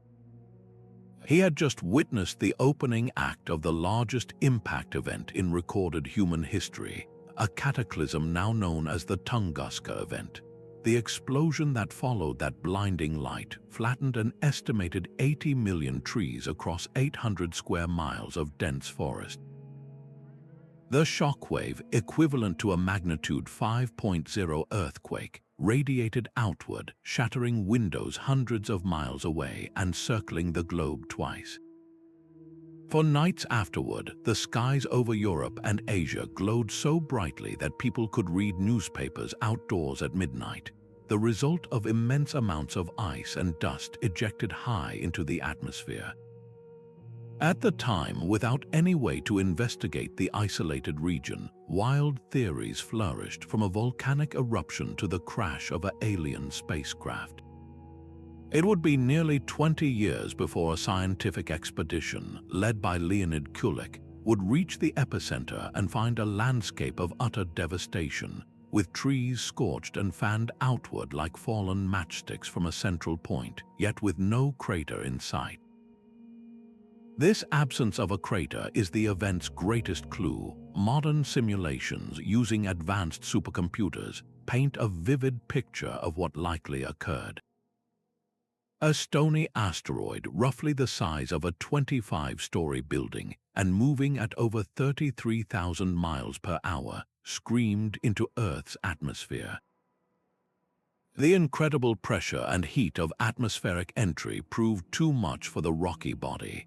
It never actually struck the ground. Instead, it detonated in a massive airburst approximately 5 miles above the surface, releasing energy comparable to 10 to 15 million tons of TNT, about 1,000 times more powerful than the atomic bomb dropped on Hiroshima. This is why Tunguska serves as the prime example of an airburst event, a terrifying phenomenon where the real damage comes not from a ground impact, but from the resulting blast wave and thermal radiation that rains down from above. For decades, Tunguska stood as a singular, almost mythological event. Then, on a bright morning in February 2013, the city of Chelyabinsk, Russia, provided a stark and sobering reminder that these cosmic near-misses are not just relics of the past. A much smaller asteroid, about 65 feet across, also exploded in an airburst. Its shockwave blew out windows across the city, injuring over 1,600 people, primarily with flying glass. The event was captured on countless dashboard and security cameras, providing scientists with an unprecedented wealth of data. David Morrison, a renowned planetary defense researcher, often points to Chelyabinsk as a crucial reality check. He notes that while we diligently track the larger, kilometer-sized asteroids that could cause global extinction events, it is these smaller, far more common objects that pose a more frequent and statistically significant threat to local populations. This brings us to a pressing and reflective question. The Tunguska event obliterated a forest. Had its trajectory been different, it could have vaporized a major city. The Chelyabinsk meteor injured over 1,000 people, largely by chance. So how prepared are we for the next unexpected cosmic visitor? The answer is a mixture of cautious optimism and sobering reality. International efforts like NAS, a Planetary Defense Coordination Office, are actively cataloging near-Earth objects, and missions like DART have successfully tested our ability to deflect an asteroid. Yet, the sheer volume of space and the small size of many of these objects mean our catalog is incomplete. The universe has demonstrated with violent clarity its capacity to shift our world in an instant. Our continued survival may depend on our willingness to watch the skies, not with fear, but with vigilant and informed determination. Just a few decades before the skies over Siberia were torn apart by a cosmic rock, our own star demonstrated a different kind of destructive power. On September 1, 1859, the night sky over Cuba and Hawaii erupted in a firestorm of color. Brilliant curtains of crimson and emerald green auroras danced so far south that miners in the Rocky Mountains woke up and began making breakfast, convinced by the brilliant light that dawn had come hours early. But this breathtaking celestial display was merely the beautiful side of a deeply violent event occurring 93 million miles away. The following morning, the technological wonder of the age began to behave as if possessed. Telegraph systems across North America and Europe failed spectacularly. Operators received severe electric shocks from their equipment, telegraph paper spontaneously caught fire, and pylons threw off sparks as messages continued to flow through the wires even after operators had disconnected their batteries. The world was experiencing the first and most powerful recorded solar superstorm, an event now named after the British astronomer Richard Carrington, who had witnessed the massive solar flare that started it all. At its heart, a solar storm is a two-part assault launched from our sun.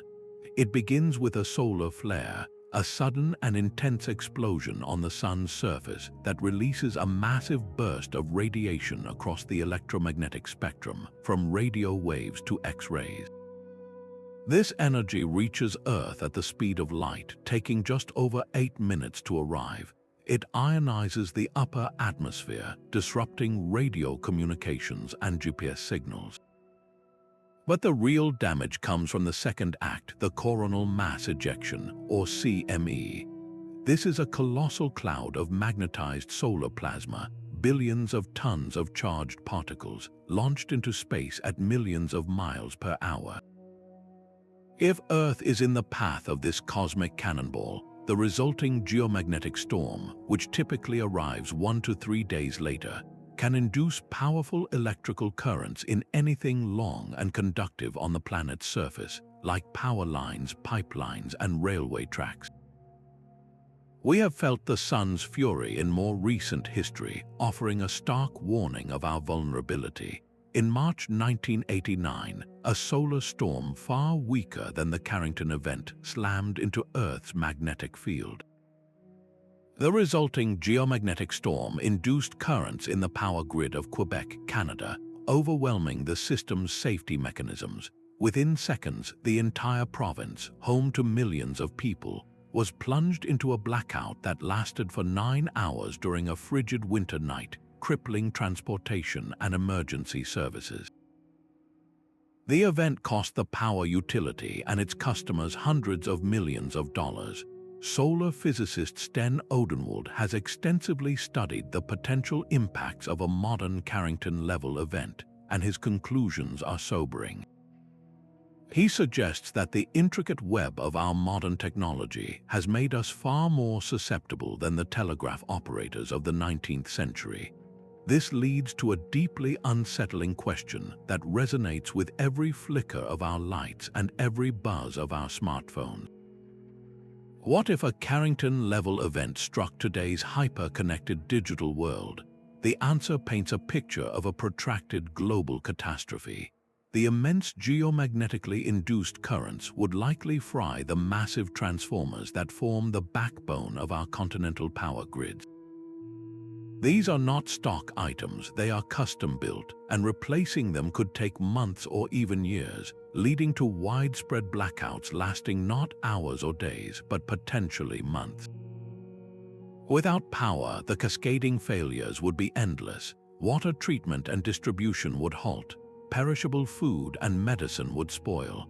Financial networks and global communications, including the internet, would collapse. We have built a society of unparalleled convenience on a foundation that is, as demonstrated by the sun, frighteningly fragile. Recognizing this threat has spurred a global effort to improve space weather forecasting. Agencies like NASA and the National Oceanic and Atmospheric Administration, or NOAA, constantly monitor the sun with a fleet of satellites. Their goal is to provide advanced warning, perhaps a day or two before a CME arrives, giving grid operators a crucial window to safely power down systems and protect critical infrastructure. This ongoing vigil is our first line of defense against the sun's capricious power, a reminder that our greatest cosmic guardian is not a shield but foresight. Yet after all this time, and after all our listening, the cosmos has responded with a profound and puzzling silence. This eerie quiet forms the heart of one of the most compelling mysteries in all of science, a concept known as the Fermi paradox. The story begins not with a complex equation, but with a simple lunchtime question. In the summer of 1950, the brilliant physicist Enrico Fermi was chatting with colleagues about flying saucers and the high probability of alien life when he suddenly blurted out, "But where is everybody?" His point was devastatingly simple. The universe is unimaginably old and vast, filled with billions of stars and planets. If life is not extraordinarily rare, then the galaxy should be teeming with civilizations, some of which would have had ample time to develop interstellar travel and colonize entire star systems. Their presence, he reasoned, should be obvious, and yet we see no visitors, we receive no messages, we find no artifacts. The silence is deafening. For over 70 years, scientists have been systematically searching for an answer to Fermi's question. The most dedicated effort is the search for extraterrestrial intelligence, or SETI. Pioneers like astronomer Frank Drake, who conducted the first modern SETI experiment in 1960, and Jill Tarter, who dedicated her career to the search, have spent decades patiently scanning the stars for any artificial signal, any whisper of technology that would break the silence. Tarter often framed the challenge not as a sprint, but as a grand exploration of the cosmic ocean. We have, she would say, only just begun to dip our toes in the water. Despite this monumental patience, the result has been a relentless quiet, broken only by false alarms and natural cosmic static. This ongoing null result is, in itself, a profound piece of data that forces us to confront some deeply uncomfortable possibilities about our place in the cosmos. Theorists have proposed a spectrum of solutions to the Fermi paradox, each more mind-bending than the last. Perhaps the most optimistic is the zoo hypothesis, which suggests that advanced civilizations are out there, but they are consciously avoiding contact with us, choosing instead to observe humanity from a distance as we would animals in a planetary preserve. Another idea is that the universe is simply too dangerous a place for long-lived civilizations. They might inevitably destroy themselves with the very technology that allowed them to advance, a concept known as the Great Filter. This filter could be a common and insurmountable hurdle, such as the jump from single-celled to multicellular life, or the peril of nuclear or biological warfare. It is a chilling thought that the Great Filter might not be behind us, but waiting for us in our future. We can quantify this cosmic puzzle using the Drake equation, a remarkable formula that estimates the number of communicative civilizations in our galaxy. It multiplies factors like the rate of star formation, the fraction of stars with planets, the number of habitable planets per system, the fraction where life actually emerges, the fraction where life becomes intelligent, and the fraction that develops technology to broadcast its existence. For decades, most of these factors were complete guesses, making the result utterly uncertain. But recent exoplanet discoveries from missions like Kepler have transformed our understanding. We now know that planets are not the exception but the rule. Most stars host planets, and rocky worlds in the habitable zone number in the billions in our galaxy alone. This makes the continuing silence even more strange. If the ingredients for life are so commonplace, then the silence suggests that one of the later terms in the equation must be vanishingly small. Either life is extraordinarily rare, intelligence is a fluke, or technological civilizations are tragically short-lived. So where does this leave us, alone on our pale blue dot amidst the crushing silence? Are we the universe's first children, its only children, or simply its orphans? The silence is not an ending, but an invitation to look inward as much as outward. It forces a humility upon us, a recognition that for all our technological pride, we may be infants in a galaxy that is far older and more complex than we can imagine. The search continues not just for an answer, but for the right questions to ask. Perhaps the universe is not hiding its secrets from us. Perhaps we are only just learning how to listen. Imagine a message from the cosmos, a burst of radio energy so intense it outshines entire galaxies, and yet it lasts for less than the blink of an eye. This is the enigma of fast radio bursts, or FRB. For a single millisecond, a patch of sky screams with energy, and then, just as suddenly, it returns to an eternal silence. The story of their discovery reads like a scientific detective novel.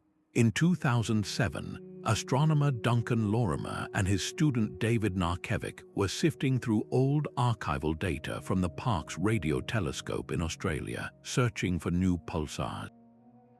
Buried in the observations, they found a single, powerful spike of radiation that had been recorded 6 years earlier. It was so strong and so brief that many in the astronomy community were initially skeptical, wondering if it was merely a glitch from Earth-based equipment. But this was no error. They had stumbled upon the first evidence of a phenomenon that would become one of the most tantalizing puzzles in modern astrophysics. What makes these events so perplexing is their sheer, almost unimaginable power. A single fast radio burst can release more energy in 1,000th of a second than our Sun emits over several decades. For that brief instant, it is one of the most luminous objects in the entire universe. The most baffling twist in the tale emerged in 2016 with the discovery of a repeater. While most FRBs are one-off events, a source designated FRB 121102 was found to fire off multiple bursts, sometimes in a frantic, storm-like fashion. This proved conclusively that whatever engine was powering these events, it was not destroyed in the cataclysm. It could fire again and again, ruling out some of the more destructive one-time theories, like the collision and merger of two ultra-dense neutron stars. This discovery of repeating bursts sent theorists back to their chalkboards, and a leading candidate emerged from the cosmic menagerie, magnetars. These are a specific type of neutron star, the collapsed core of a giant star, but they possess magnetic fields so intensely powerful they are almost beyond comprehension. A magnetar's magnetic field is 1,000 trillion times stronger than Earth's. It's thought that these stars can experience monumental starquakes, violent ruptures in their solid crust, which could potentially snap magnetic field lines and release a colossal torrent of radio energy in a fraction of a second. The lighthouse-like beam from such an event sweeping across the universe could very well be what we detect as a fast radio burst. Of course, the sheer strangeness and precision of these signals inevitably lead to more speculative ideas. Could they be evidence of advanced extraterrestrial technology? Perhaps they are the propulsion signatures of unimaginably vast light sails, using powerful radio beams to push spacecraft between the stars. Or maybe they are targeted communication attempts, cosmic hailing frequencies we simply don't yet know how to decode. While most scientists consider natural explanations far more likely, the possibility adds a layer of thrilling wonder to the mystery, a reminder of how much we have yet to learn. The hunt for answers has been supercharged by new technology, specifically the Canadian Hydrogen Intensity Mapping Experiment, or CHIME. This telescope is unlike any other. It's a stationary array of metal cylinders that has no moving parts. Instead, it uses powerful computing to digitally scan a huge swath of the sky every day. Since it came online, CHIME has been discovering FRBs at an astonishing rate, detecting hundreds of them and painting a much clearer picture of their distribution across the universe. Each new detection is another data point, another clue to help us triangulate the source of these cosmic explosions. We are now living in a golden age of discovery for this phenomenon, where every week seems to bring a new, intriguing piece of the puzzle. The mystery of what is flashing us from across the cosmos is slowly, pulse by pulse, beginning to come into focus. Now imagine navigating a car on an endlessly straight highway, your foot steady on the accelerator, yet you feel a constant, inexplicable tug slowing you down as if invisible brakes were gently applied. This was the profound puzzle presented by two robotic explorers, Pioneer 10 and Pioneer 11, as they ventured beyond the outer planets into the deep, dark reaches of the solar system. Launched in the early 1970s, these pioneers were the first human-made objects to journey through the asteroid belt, the first to make close-up observations of Jupiter and Saturn, and the first set on a trajectory that would eventually carry them into interstellar space.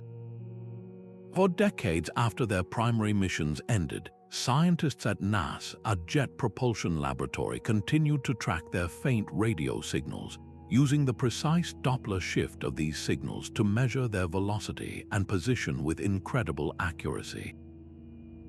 It was during this long-term tracking that engineers noticed something was profoundly wrong. Both spacecraft were experiencing a constant sunward deceleration, a tiny but persistent pullback toward the inner solar system that amounted to less than a billionth of a gravity on Earth.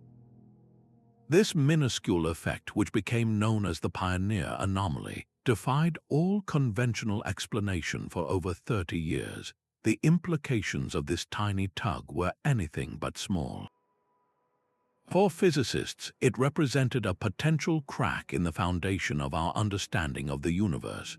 Could this be the first observable hint that Einstein's theory of general relativity, the very framework for gravity, was incomplete when applied across the vast emptiness of the solar system? Perhaps it was evidence of unseen, non-luminous matter exerting a gravitational influence, or maybe even something far more exotic involving the nature of inertia or the fabric of space-time itself. The anomaly became a classic scientific detective story, a mystery hiding in plain sight within the meticulous data streams from two of humanity's oldest functioning spacecraft. Researchers like Slava Turyshev made it their mission to solve the puzzle, leading a dedicated effort to recover decades-old engineering data and telemetry that had been stored on archaic formats, even tracking down retired engineers to help decipher their own decades-old notes.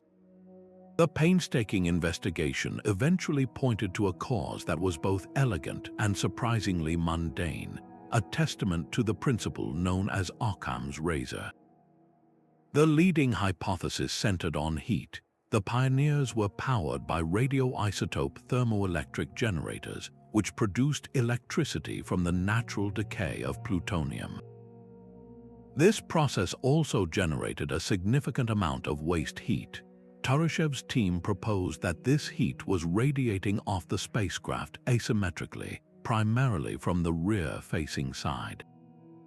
They built a detailed thermal model of the spacecraft and realized that photons, the particles of light and heat carrying momentum, were acting like a tiny, constant photon rocket. The gentle but relentless push from this thermal radiation was providing just enough thrust in the opposite direction to account for the observed sunward deceleration.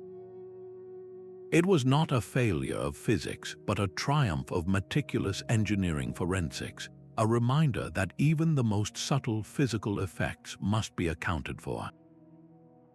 This resolution was confirmed by comparing the Pioneer's experience with that of newer spacecraft. Modern missions like New Horizons, which flew past Pluto and is now exploring the Kuiper belt, are designed with much greater awareness of these thermal effects. Their trajectories are accounted for with more sophisticated modeling from the very beginning, and crucially, they use onboard thrusters for course corrections, which masks any similar tiny anomaly. The fact that no other spacecraft exhibited the Pioneer Anomaly with the same clarity was a final piece of evidence pointing to the unique design of the older probes. The story of the Pioneer Anomaly is a powerful lesson in humility and precision.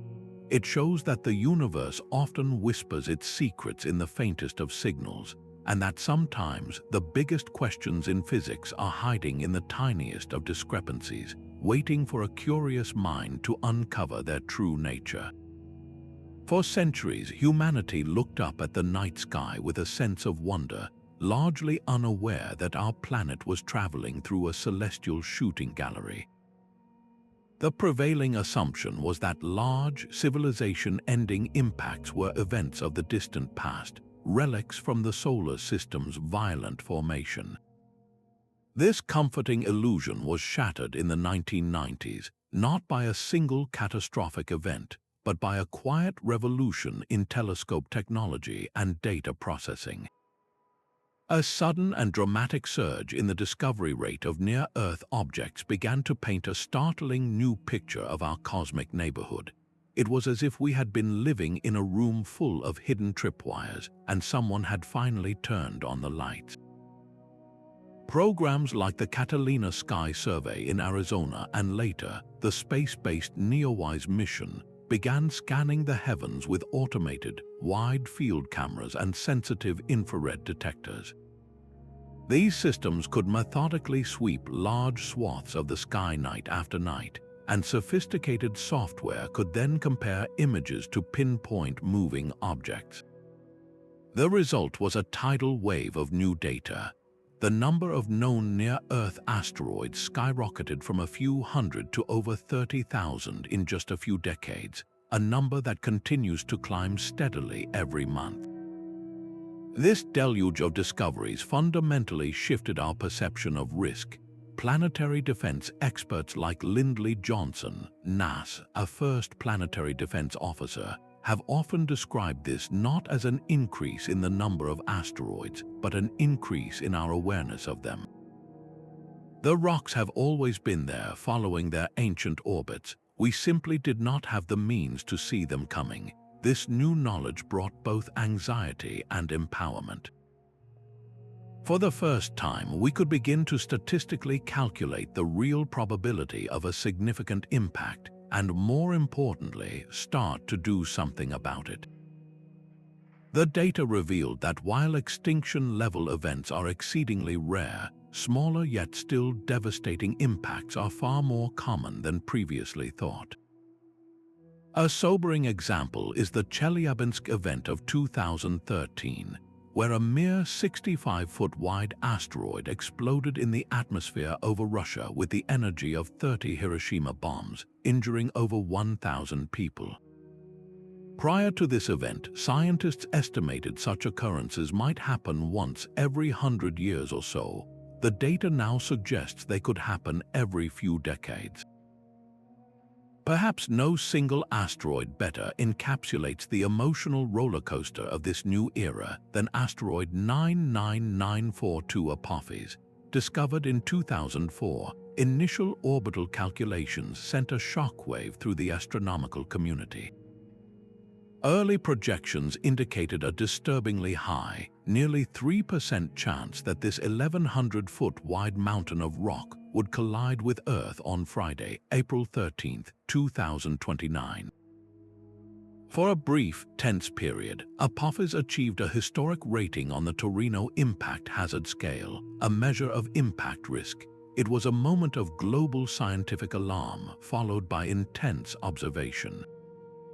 As more precise data poured in from radar observations at facilities like the Arecibo Observatory, the orbit was refined. The risk of a 2029 impact was ruled out, but a key close approach in 2036 still held a slight uncertainty. Years of further tracking eventually eliminated that threat as well, but Apophis remains a teaching moment. It demonstrated both the initial limitations of our discovery data and our rapidly improving ability to predict orbits with extreme precision far into the future. This entire endeavor forces us to confront a profound question. Are we suddenly discovering more threats, or have these potential dangers always been present, silently shadowing our world? The answer, of course, is the latter. The cosmos does not change its behavior on our behalf. Our understanding is what evolves. The sudden increase in asteroid discovery rates is a shift not in the universe's activity, but in human consciousness. It represents our species opening its eyes wider than ever before, transitioning from a passive passenger on spaceship Earth to an active navigator, diligently charting the potential hazards on the road ahead. This cosmic awareness is our first and most critical line of defense, a necessary step toward one day having the capability to gently nudge an incoming threat off course, transforming a potential disaster into a mere close encounter. Imagine a sweltering August night in 1977. At the Big Ear Radio Telescope in Ohio, a volunteer named Jerry Amon was sifting through reams of computer printout data, part of the ongoing search for extraterrestrial intelligence, or SETI. The system methodically scanned the sky, listening on a frequency known as the hydrogen line, a quiet channel many scientists believed would be a logical choice for any civilization trying to announce its presence. The data was typically a monotonous string of letters and numbers denoting faint background noise, but then Amon's eye caught something utterly extraordinary. A sequence of characters so powerful and unexpected that he grabbed a red pen and circled it, scribbling a single, emphatic word in the margin. Wow, that iconic annotation gave the signal its name, and for good reason. The alphanumeric string 6EQUJ5 represented a signal that surged to 30 times the strength of the ambient cosmic noise and then vanished. It lasted for a full 72 seconds, the exact duration the Big Ear telescope could hold a fixed point in the sky, and it occupied a narrow band of the radio spectrum, just as a predicted artificial signal would. It was, in the words of Amon himself decades later, exactly what we thought a signal from extraterrestrials would be like. The signal seemed to originate from a region near the star group Chi Sagittarii in the constellation Sagittarius. Yet despite its seemingly perfect characteristics, it was never heard again. Not that night, not in the following years, and not in any of the dozens of dedicated searchers that have scanned that same patch of sky with far more sensitive equipment. The WOW signal became a one-hit wonder on a cosmic scale, a tantalizing whisper that left behind only questions. Scientists have spent decades attempting to explain the enigmatic blip. One of the more recent and compelling natural explanations points to a comet. In 2017, an astronomer proposed that two comets, known as 266P Christensen and 335P Gibbs, which were transiting through that exact region of space in 1977, could have been the source. Comets are surrounded by massive clouds of hydrogen gas, which could potentially emit a strong, narrow-band signal at the precise frequency the Big Ear was monitoring. However, this hypothesis has been heavily criticized. Skeptics point out that the comets would have been in the telescope's side lobes, not its main focus, and that the known hydrogen clouds around comets are not typically known to produce such an intense and isolated burst. Other natural explanations include a brief blip from a passing asteroid, an unusual stellar flare, or even a signal bounced off a piece of space debris. Yet none fit the data as neatly as the original detection. The possibility of terrestrial interference also looms large. Could it have been a secret military transmission, a rogue satellite, or a simple glitch in the Big Ear's aging hardware? Jerry Amon himself leaned toward an Earth-based explanation, though he could never identify one. The signal's frequency of 1420 MHz was smack in the middle of a protected band, reserved exclusively for astronomical research, making accidental human transmission illegal, though not impossible.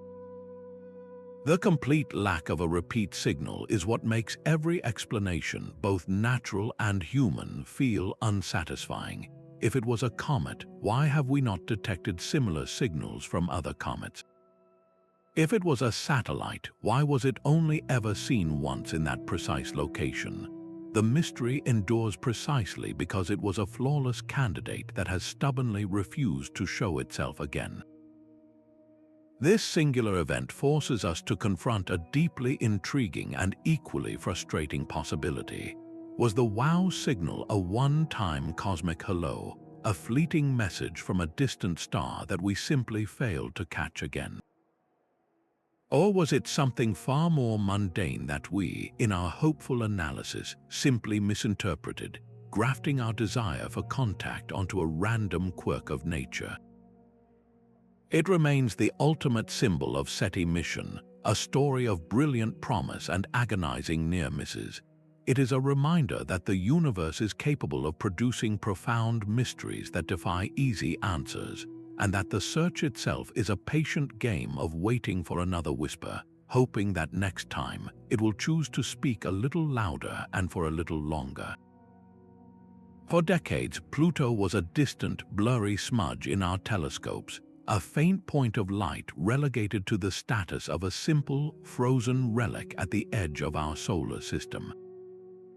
Astronomers had long classified it as a mere icy dwarf planet, a static and geologically dead world, but in July 2015, that simplistic view was utterly demolished. The New Horizons spacecraft screamed past Pluto, and the images that streamed back to Earth were not of a barren ice ball. They revealed a shockingly complex and vibrant world, a place of staggering geological diversity that forced a complete rewrite of the textbooks. As the mission's principal investigator, Alan Stern, so perfectly summarized, we had not just a dwarf planet on our hands, but a full-blown planetary machine, more complex than even Mars. The most iconic feature was a vast, heart-shaped plain of nitrogen ice formerly named Tombaugh Regio. This was not a static, ancient crater. This heart, it turns out, is actually beating. The western lobe, Sputnik Planitia, is a massive glacier of solid nitrogen that behaves almost like a lava lamp on a planetary scale. Convection currents within the ice slowly churn, renewing the surface and creating a bizarre, cell-like pattern of polygons. This constant geological activity suggests a heat source within Pluto itself, a concept that was previously unthinkable for a world so small and distant. This nitrogen ice doesn't just sit there. It flows, it moves, it creates. We see evidence of glacial flows creeping down from mountains into broad basins, and vast fields of dunes that appear to be made of methane sand, sculpted by winds in Pluto's thin but present atmosphere. Adding to the sense of a living world are the towering water ice mountains, some rivaling the Rockies in height. Water ice on Pluto is as hard as rock, and these peaks jut defiantly from the surface, their sides streaked with what scientists believe could be methane snow. This points to a climate system with seasonal changes where substances we know as gases on Earth freeze, solid, and fall as precipitation on this alien world. Perhaps the most mind-bending possibility is that beneath Sputnik Planitia lies a subsurface ocean of liquid water. The sheer weight of the accumulated ice in this massive basin, combined with tectonic features on the opposite side of the planet, strongly hints at a sloshing, salty sea kept liquid by the residual heat from radioactive elements in Pluto's core. This immediately raises the tantalizing astrobiological question of whether such an environment could be habitable. This redefinition was not limited to Pluto alone. Its largest moon, Charon, also stunned scientists. Its surface revealed a vast system of canyons and a curious, rust-colored polar cap. This red material, dubbed tholin, is a complex organic gunk created when methane from Pluto's atmosphere escapes, is broken apart by sunlight, and eventually settles on Charon's cold poles. This revealed a dynamic and interconnected system, a binary planet duo sharing atmospheric material and chemical processes. The New Horizons flyby proved that worlds in the distant Kuiper belt are not the simple, inert fossils we imagined. They are complex geological marvels, each with their own unique history and active processes. This dramatic shift in understanding forces us to look outward and ask what other secrets the countless dwarf planets in the outer darkness might be hiding, completely rewriting our hierarchy of what makes a world interesting and alive. And now we turn our gaze from the intricate geology of a single world to the grandest cosmic ballet imaginable, a dance that will ultimately define the future of our entire galactic neighborhood. For a long time, astronomers believed galaxies were like isolated islands in space, forever separate. But the reality is far more dynamic and for our own Milky Way on a direct collision course. Hurtling through the void at about 250,000 miles per hour, the Andromeda Galaxy, our closest major galactic neighbor, is on a path to meet us. This isn't a sudden, violent crash, but a slow, majestic merger that will unfold over billions of years, a gravitational waltz set to the world's longest timeline. Thanks to precise measurements from the Hubble Space Telescope, astronomers like Roland van der Merwe have been able to chart this course with incredible certainty, tracking the subtle sideways motion of Andromeda to confirm the inevitable. The two galaxies are gravitationally bound, destined to come together in a spectacle of creation and destruction that will utterly reshape the night sky for any being lucky enough to witness it. The timeline of this immense event is almost beyond human comprehension. For the next 2 billion years, Andromeda will simply grow larger and brighter in our sky, transforming from a faint smudge into a spectacular swirling disk. Then, in about 4 to 5 billion years, the true interaction will begin. The first close pass will not be a direct hit, but a glancing blow. The galaxies will swing past each other, their gravitational forces stretching and distorting their spiral arms into long, streaming tails of stars, gas, and dust. They will then swing back out before falling together again for a final, merging embrace. This entire process, from first approach to final coalescence, will take another 2 to 3 billion years. Throughout this epic timescale, the actual collision of individual stars is incredibly unlikely due to the vast distances between them. A star is like a single grain of sand spaced miles apart from its neighbors. The galaxies will pass through each other, their stars mingling without physically touching. The real action happens within the immense clouds of interstellar gas and dust. These clouds will slam into each other, compressing under the shock and triggering a fireworks display of epic proportions, a starburst of millions of new stars being born all at once. We do not have to look far into the cosmos to see a preview of this future. The Antennae galaxies, located about 60 million light-years away, provide a stunning snapshot of two spiral galaxies in the midst of a violent merger. Hubble's images show them entangled, their long antenna-like tidal tails flung out into space by gravitational forces, and their cores blazing with the pink glow of newborn star clusters. This is a beautiful and chaotic preview of what awaits the Milky Way and Andromeda. After their drawn-out dance concludes, our two spiral galaxies will be gone, their distinct structures erased. In their place, a new, singular galaxy will form. Simulations predict it will be a large, featureless elliptical galaxy, which astronomers have playfully nicknamed Milkomda or Milkdromda. This new galaxy will be a vast, red and gold swarm of older stars, with the frenetic star formation having long since burned out the available gas. our solar system will likely be flung into a much wider orbit within this new galactic empire, far from the core. This leads to a profoundly speculative yet fascinating question. How would this cosmic upheaval affect any civilization that might exist in that distant future? The night sky would be utterly transformed, a breathtaking canvas of merging light. The familiar band of the Milky Way would be gone, replaced by a dazzling, chaotic swirl of stars and nebulae during the merger, eventually settling into a dense, brilliant globe of stars. The constant gravitational nudges during the merger could potentially perturb the Oort cloud, sending a shower of comets inward toward planetary systems. Yet the sheer scale of time involved is humbling.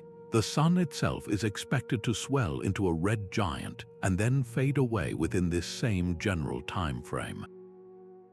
So while the galaxy itself will be reborn, the story of our solar system may already be nearing its final chapters, a reminder that even the most colossal cosmic events unfold on a stage where individual stars and planets have their own independent life cycles, a beautiful intertwining of the eternal and the ephemeral. Taken together, these 25 dramatic pivots paint a portrait of a cosmos that is fundamentally restless, a grand stage where change is the only true constant. From the explosive birth of the universe to the quiet fading of quasars, from the violent collisions that built our solar system to the mysterious signals that tickle our telescopes today, we see a universe in a state of perpetual becoming. This narrative of ceaseless transformation tells us something profound, that the universe is not a static backdrop for our existence, but an active, evolving participant, forever rewriting its own rules in ways we are only beginning to comprehend. It forces us to confront a humbling truth that our understanding of reality is merely a snapshot, a single frame in an epic film that has been playing for billions of years and will continue long after we are gone. This is the central lesson written in the stars, that unpredictability itself is the engine of cosmic evolution. In the face of such a vast and dynamic cosmos, humanity's role might seem vanishingly small, a fleeting whisper in an infinite storm. Yet our curiosity is our greatest gift, the tool that allows us to not only witness these changes but to understand them. The astronomer Carl Sagan beautifully captured this spirit when he said, "Somewhere, something incredible is waiting to be known." This insatiable desire to know, to explore, to piece together the story of the universe from the clues it leaves behind, is what elevates our presence from insignificant to meaningful. Each of these 25 shifts represents a triumph of that curiosity, a moment where human perseverance peeled back a layer of cosmic mystery. We are the universe becoming aware of itself, a collection of stardust that has coalesced into a form capable of gazing back at the heavens and asking, why? Every one of these cosmic course corrections has served as a crucial teacher, fundamentally reshaping our understanding of physics, the potential for life, and our own destiny.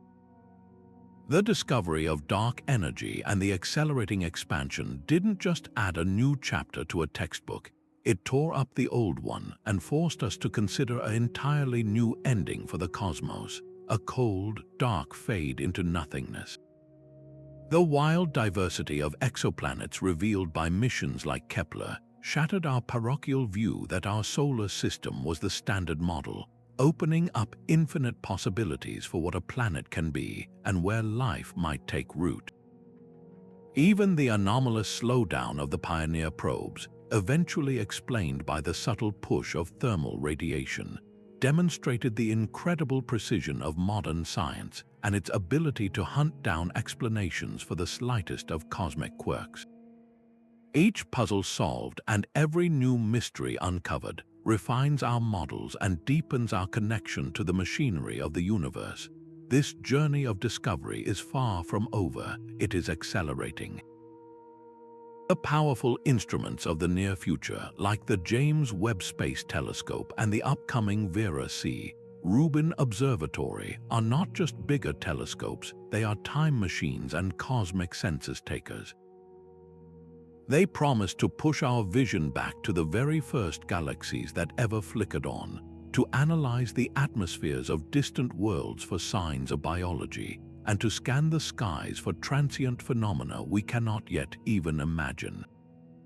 They are built on the foundation of all the shifts that came before, each unexpected discovery providing the blueprint for the next generation of questions. We are poised on the edge of revelations that could dwarf everything we have discussed, from understanding the true nature of dark matter to perhaps even detecting that first, faint signal that confirms we are not alone in the universe. So as we reflect on this tapestry of cosmic upheaval, we are left with one final, exhilarating question. What astonishing shift will we witness next? Will it be the detection of a techno-signature from another world, fundamentally rewriting our place in the universe? Could it be the discovery of a particle that unravels the dark matter enigma, or a new phenomenon that explains the birth of the universe itself? The history we have walked through today is not a closed book, it is merely the prologue. The next page is being written by the telescopes scanning the skies tonight and the curious minds analyzing the data, and it promises to be the most thrilling chapter yet. Our story, the human story, is inextricably linked to this grand cosmic narrative, a tale of constant, beautiful, and unpredictable change. Taken together, these 25 dramatic pivots paint a portrait of a cosmos that is fundamentally restless, a grand stage where change is the only true constant. From the explosive birth of the universe to the quiet fading of quasars, from the violent collisions that built our solar system to the mysterious signals that tickle our telescopes today, we see a universe in a state of perpetual becoming. This narrative of ceaseless transformation tells us something profound, that the universe is not a static backdrop for our existence, but an active, evolving participant, forever rewriting its own rules in ways we are only beginning to comprehend. It forces us to confront a humbling truth that our understanding of reality is merely a snapshot, a single frame in an epic film that has been playing for billions of years and will continue long after we are gone. This is the central lesson written in the stars, that unpredictability itself is the engine of cosmic evolution. In the face of such a vast and dynamic cosmos, humanity's role might seem vanishingly small, a fleeting whisper in an infinite storm. Yet our curiosity is our greatest gift, the tool that allows us to not only witness these changes but to understand them. The astronomer Carl Sagan beautifully captured this spirit when he said, "Somewhere, something incredible is waiting to be known." This insatiable desire to know, to explore, to piece together the story of the universe from the clues it leaves behind, is what elevates our presence from insignificant to meaningful. Each of these 25 shifts represents a triumph of that curiosity, a moment where human perseverance peeled back a layer of cosmic mystery. We are the universe becoming aware of itself, a collection of stardust that has coalesced into a form capable of gazing back at the heavens and asking, why? Every one of these cosmic course corrections has served as a crucial teacher, fundamentally reshaping our understanding of physics, the potential for life, and our own destiny. The discovery of dark energy and the accelerating expansion didn't just add a new chapter to a textbook, it tore up the old one and forced us to consider an entirely new ending for the cosmos, a cold, dark fade into nothingness. The wild diversity of exoplanets revealed by missions like Kepler shattered our parochial view that our solar system was the standard model, opening up infinite possibilities for what a planet can be and where life might take root. Even the anomalous slowdown of the Pioneer probes, eventually explained by the subtle push of thermal radiation, demonstrated the incredible precision of modern science and its ability to hunt down explanations for the slightest of cosmic quirks. Each puzzle solved and every new mystery uncovered refines our models and deepens our connection to the machinery of the universe. This journey of discovery is far from over, it is accelerating. The powerful instruments of the near future, like the James Webb Space Telescope and the upcoming Vera-C Rubin Observatory, are not just bigger telescopes, they are time machines and cosmic census takers. They promise to push our vision back to the very first galaxies that ever flickered on, to analyze the atmospheres of distant worlds for signs of biology, and to scan the skies for transient phenomena we cannot yet even imagine. They are built on the foundation of all the shifts that came before, each unexpected discovery providing the blueprint for the next generation of questions. We are poised on the edge of revelations that could dwarf everything we have discussed, from understanding the true nature of dark matter to perhaps even detecting that first, faint signal that confirms we are not alone in the universe. So as we reflect on this tapestry of cosmic upheaval, we are left with one final, exhilarating question. What astonishing shift will we witness next? Will it be the detection of a techno-signature from another world, fundamentally rewriting our place in the universe? Could it be the discovery of a particle that unravels the dark matter enigma, or a new phenomenon that explains the birth of the universe itself? The history we have walked through today is not a closed book, it is merely the prologue. The next page is being written by the telescopes scanning the skies tonight and the curious minds analyzing the data, and it promises to be the most thrilling chapter yet. Our story, the human story, is inextricably linked to this grand cosmic narrative, a tale of constant, beautiful, and unpredictable change.